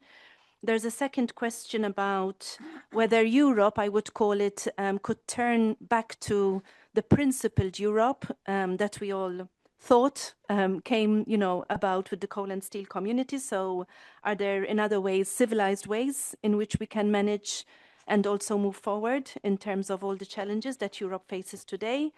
And the third question is about whether there's any role we can foresee in terms of middle powers, and again, moving forward in terms of cooperative frameworks. And the fourth question was whether our panelists see this transition, this transformation that we've been reflecting about as, guiding us towards a new form of multipolarity. And given that Europe seems to be in this cognitive dissonance, as Laszlo put it very nicely, is there a way in which this can turn into a positive new world order? So I'll go in the order of the speakers. So Costas to my far right first, and then we take it from there. Thank you. Thank you very much. I will order all questions, but not necessarily in the same order, if I may. The idea about Europe as we know it, or as we would like to know it, or as we remember it, is actually it is a very challenging prospect. I would agree with Costas when he was talking about the importance of the coal and steel community and how it was kind of it became an operation to maintain peace in the continent. One thing that we have not discussed at all yesterday and today is actually the idea of capitalism, and this idea that the coal and steel community could be forged because states had control over these particular industries when the treaty was signed. States do not have control over these corporations anymore. Okay, because everything has been privatized to death. So they can do whatever they want. They can sign as many treaties as they want. They have no control whatsoever. So we can see even now with the Strait of Hormuz, we can see it with companies in Israel like Palantir. It's corporate driven, not necessarily nationally driven. These wars. We have to be willing to discuss this kind of idea of renationalizing industries, and then we would be able to have a very fruitful and productive energy alliance. At the moment, we cannot have these things because countries have no power over these kind of things. Even when they say, we found gas in this area, we have to drill. So what? It's not going to belong to you. It's going to belong to another corporation. You have no power whatsoever on this particular thing. Another thing about the civilized Europe as we know it, again, we have to be more tame about our nostalgia. up until the early 60s, the French were fighting Algeria, so they were not that civilized. So we also have to consider, the Europe's colonial wars and wars to suppress national liberation movements. So there was nothing civilizing or civilized about this particular kind of wars. The Middle Powers. I'm kind of like intrigued by the idea of the middle power. It's just I do not know who classifies them, who has the power to classify powers. And in my mind, Canada was always a big power because it's a big country and has like oil and has like soft power. Apparently now it's not. So I don't know how to classify this particular thing. But if I'm forced to accept the fact that they're like middle powers, I would say that the way that they liaise with the big powers, which there are like two, China and the US, and we can see that we don't necessarily have ideological inclinations or like ethical kind of arguments here. You can see how many European leaders have been like sucking up to China lately. All of them have gone to Beijing to actually say, please, we're not like Trump. We don't, we're different now. So let's strike a business deal because we're different. Okay, we're not like these other people. But Europe here, okay, let's lay something nice here. That it shouldn't have any military or kind of like imperial fantasies or ambitions. It should be a soft power. It should be the middle power that brings people together. It should be the middle power that actually says that, we have to not only defend the international order, we have to reinvent the international law order and then defend it. To actually call out violations against human rights, to call out illegal wars, to call out genocide. And then that would be the role of the middle power. And again, when it comes to resources and the climate, of course, you cannot claim to care about the climate where you facilitate wars around the world, when you're selling arms to people. What climate when the Middle East is like under attack for years and years and years? Even with Ukraine. I mean, we say we help Ukraine. By prolonging a war. We are prolonging a war until the last Ukrainian dies. That's not necessarily help here, because what they're going to say, we won. Who's we? They're all going to be dead. Okay? So we have to actually utilize Europe and mobilize Europe as a middle power that has, focuses and excels at soft power and negotiation tactics. Thank you. So the interregnum and the multipolarity thing, yes, again, I would connect it to this kind of like idea of the middle power. That maybe countries want to be seen as middle powers now because of Carney's kind of like statement and how they can collaborate together outside of the confines of NATO, of the European Union, and all those kind of things. We can see it in Europe, for instance, that we have the classical formation of the Atlanticists, like Britain, for instance. We have NATO countries who have diversified themselves for this position, like Spain, for instance. They have taken a stance against the American foreign policy, from the outset. We can see it again, as I discussed, with Greece and Cyprus and Israel. They have formed a different alliance here. We can see Spain, Turkey, Norway, who have actually recognized the state of Palestine. They have also treated Hamas as a legitimate political actor. They don't have to like them. They have treated them as legitimate political actors to have a discussion about Gaza and the reconstruction of Gaza. Thank you. Thank you, Costas. Trita, please. Thank you. I'm just going to address one of these questions and perhaps from a bit of a different angle. It was fascinating to me that we've had very little discussion about Trump. And I welcome that sitting here in Washington, it's consuming everything that we're doing otherwise. But one of the things I would caution about for European colleagues is to think that in the post-Trump world, particularly one in which the Democrats take over, that you will have a scenario in which the United States will once again move back to supposedly where it was before. And as a result, many of these issues about multipolarity and international law, what the global order will be, will almost automatically be put back on track towards something more acceptable and tolerable. This is not in any way, shape, or form to say that some of the problematic things done under democratic governments is of the same scale or depth as some of the very frontal assault by the Trump administration on global institutions.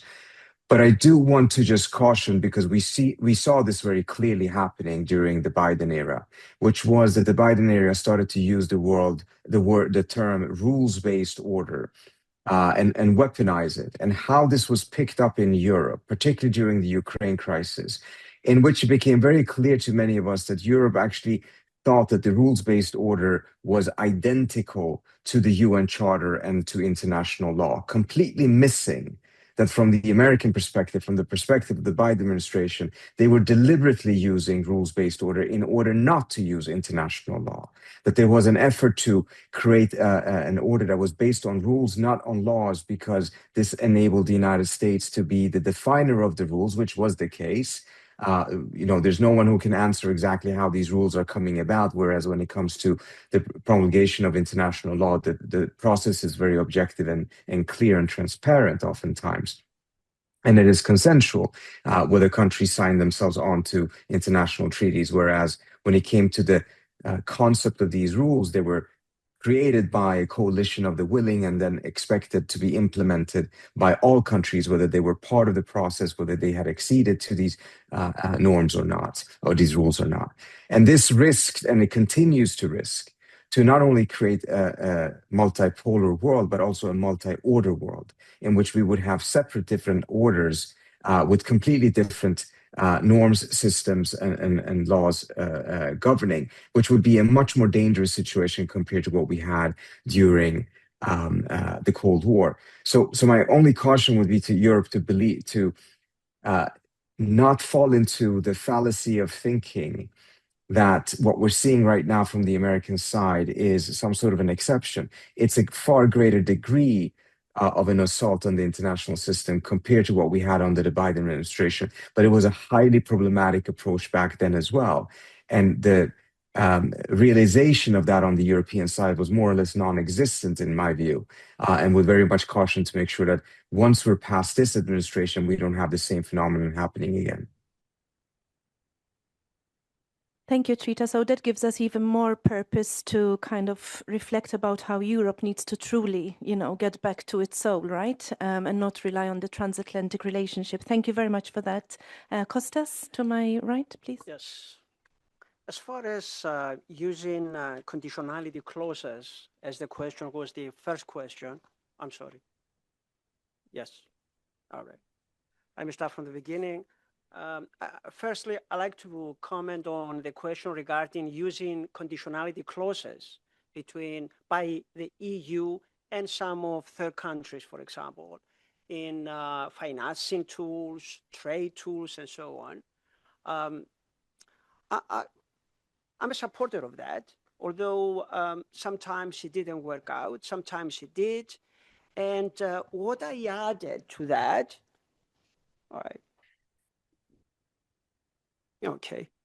So besides the conditionality regarding financing, trade tools, and so on, what I added to that was that my suggestion was whether as EU, we could consider using conditionality of accepting the jurisdiction of International Criminal Court as well, in a way to serve as a deterrent for any criminals or crimes to be committed, as a deterrent, and if it happens, of course, for servicing justice.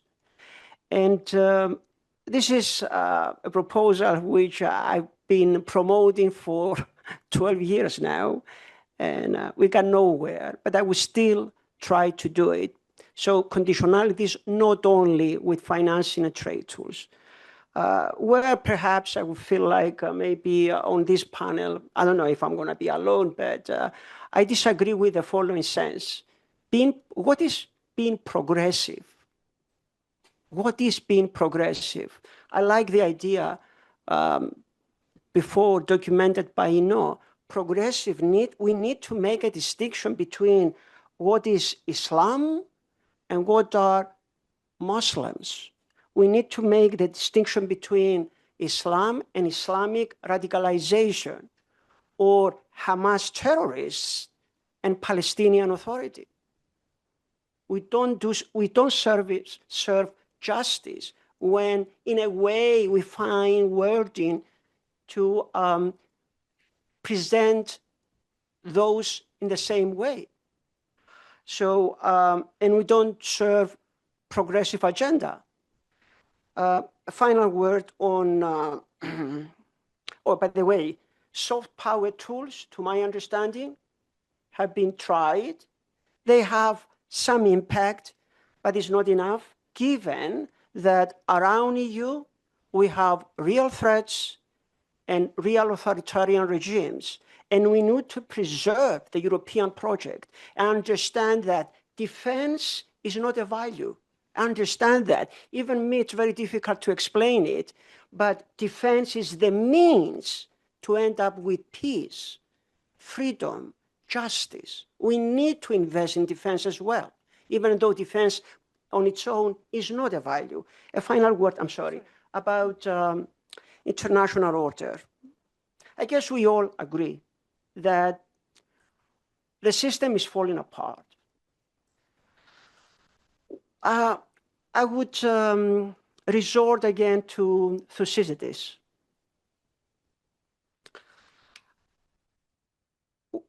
Thucydides had a lesson that we don't pay attention. It's about the future and future generations. Maybe this is a hopeful, a prospective way to see future with a hope. It says the following: the powerful, the strong, once starts to act militarily without connection with justice and morality, that is the beginning of its downfall. So with that in mind, hopefully we will see the downfall of some of the superpowers that we've seen around us doing immoral things. Thanks for listening to me. Ino, you have the final word, please. Yes, thank you. I will limit my replies to what Laszlo said, because I don't feel competent to reply to the other two questions. But what Laszlo said, I think we have to take into consideration very seriously. You know, some years ago, I have published a book, What Europe We Want. And the book was contributions of, at the time, leaders of the Socialist and Social Democrats Party of the European Union, and the majority were Social Democrats and Socialists. So I don't believe that the people are wrong when they vote against a political current. I think the political current is doing something wrong for the people not to vote in favor. Anyway, but this is a long discussion that we can have over lunch, maybe.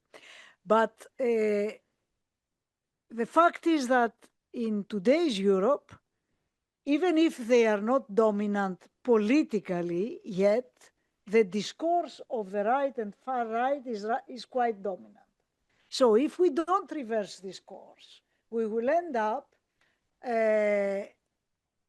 having these parties in power, going through this, and then trying to come back to cure what the disaster they would have done. So I'm afraid it can be the case, so we have to be very... So when it comes to middle superpowers, this is a very interesting debate as well. How we consider Europe? Big power? If we don't see Europe as a big power, I think we have lost the game. Europe is, by today's size, is a middle power. But middle power, who else is a middle power? Canada, maybe. Turkey, all right? Saudi Arabia. So can we, I mean, we have to be, we have to go to a vision that transcends this middle power status and working to become a superpower, maybe not as US and China, but at the same level, at least politically, economically, we are.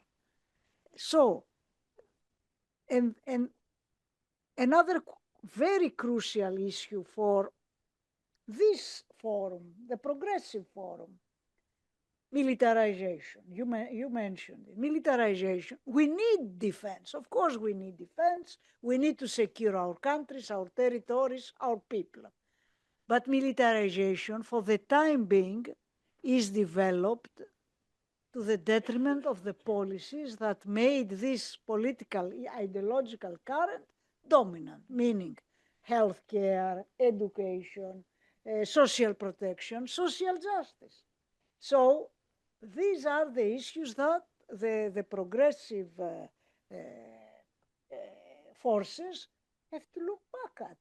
Because otherwise, I mean, we will lose definitely the distinction between far and right and left. Because for the time being, there is a trend to say there is no right and left. Now we have transcending and we are going towards other political divisions. No, I mean, there are issues that the progressive political forces can build upon, especially now that you have so many challenges. Take artificial intelligence, for example, and what the consequences would be for the labor forces, and so on. Do we have some time? Okay, all right. So, yeah. Okay, actually, I want to thank you because it kind of frames. I just have three kind of very summary points about the panel. I really want to thank all the panelists, and before we put our hands together for all of them, I just want to say from the conference, actually, I took three main takeaways. One is that Europe needs to call out violations of international norms for what they are. I think that was a general agreement across all the panels. It's important that it stands up for its principles, like we said. Secondly, I think we had a very important reflection about not only where Europe wants to be and go, but also what kind of European society do we want to be there for the next generations to come. And I think that's quite an important reflection that goes with the first as well. And finally, I think as progressives, I would say that we need to bring back the social in social democracy and the democracy in social democracy. I think we need to remember that social democracy represents the people of each society, wherever that is. And I think, you know, at the heart of it lies, of course, what we believe Europe should stand for, right? So I think also Trita's point was very well noted, that we must not, you know, expect that the transatlantic relationship will return back to what it used to be. I think we have now a very different United States, and I agree with Trita there, even the Biden administration was not the kind of United States that we thought we had, I should add. So with that note, I hope we have some food for thought, and I want to thank all the panelists, and please join me in thanking them as well.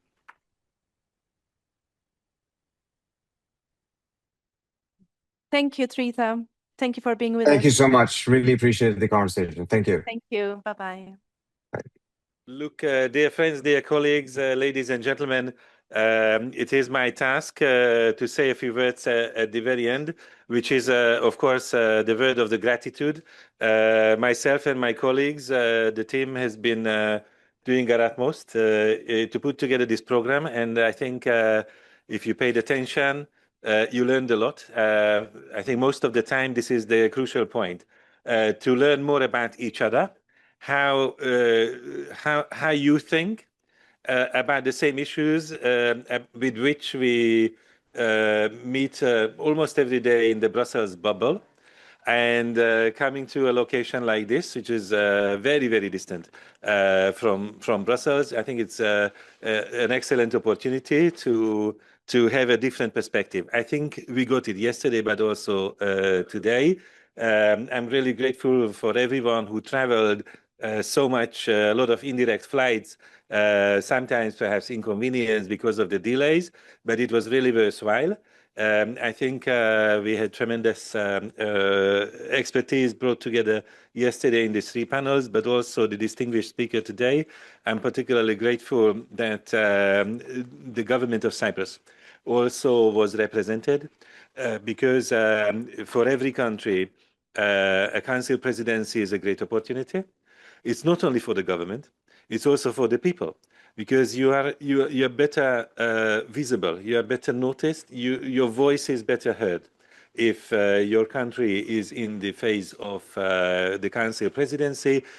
Sometimes it's an opportunity for cultural promotion, and when there is such a great culture legacy dating back to centuries, then obviously there's a lot to show. But the centuries are also centuries of conflict. And that also made these discussions extremely timely. I think speakers did not mince their words when it comes to describing a truly alarming situation in this region. I think nobody was beating around the bush. All the commentary, all the analysis was very clear and very straightforward. Even if it's clear, of course, it's not particularly uplifting. But when it comes to progressive strategy for international relations, the point is not to share the doom and gloom. The point is really to find a way out, some kind of way forward. And I think a lot of comments also pointed at least to the foundations of some kind of way forward, whichever topic was on the agenda. For example, migration yesterday, I think it was not only about criticizing the existing situation, but also outlining what might be the stepping stones for a better outcome.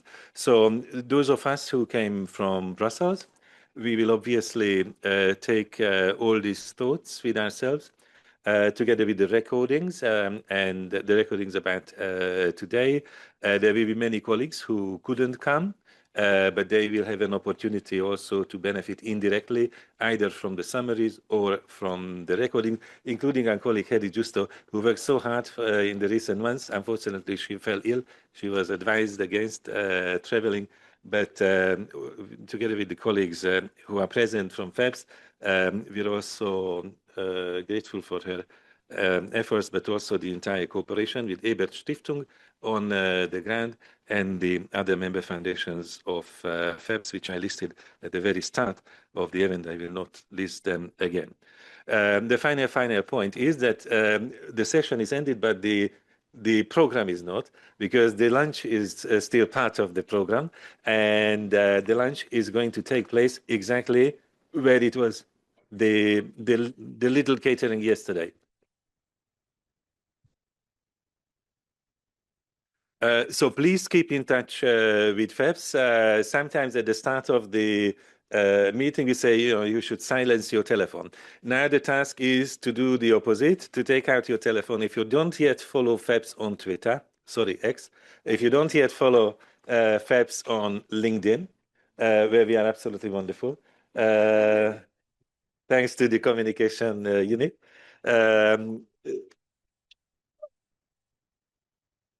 If you do not yet follow FEBS on Instagram, then what is it? Antique. Oh my goodness. That I keep denying. I always said that TikTok is for the parties, and the LinkedIn is for the think tanks, and we are a think tank. But anyway, we also need to reach out to a more peripheral audience. That's the explanation for everything, and not only the core audience, which keeps reading FEPS materials, newsletter after newsletter.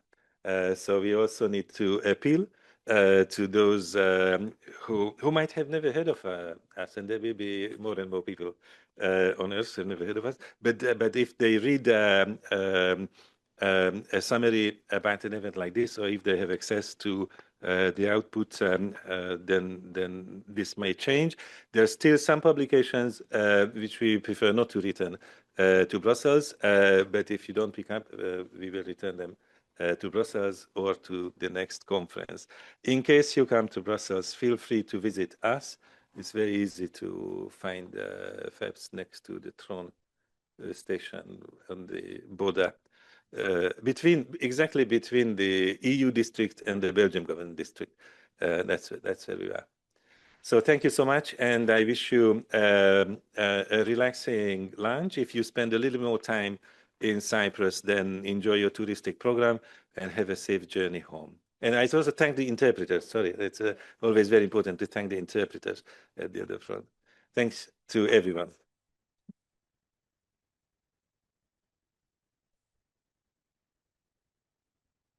Exactly.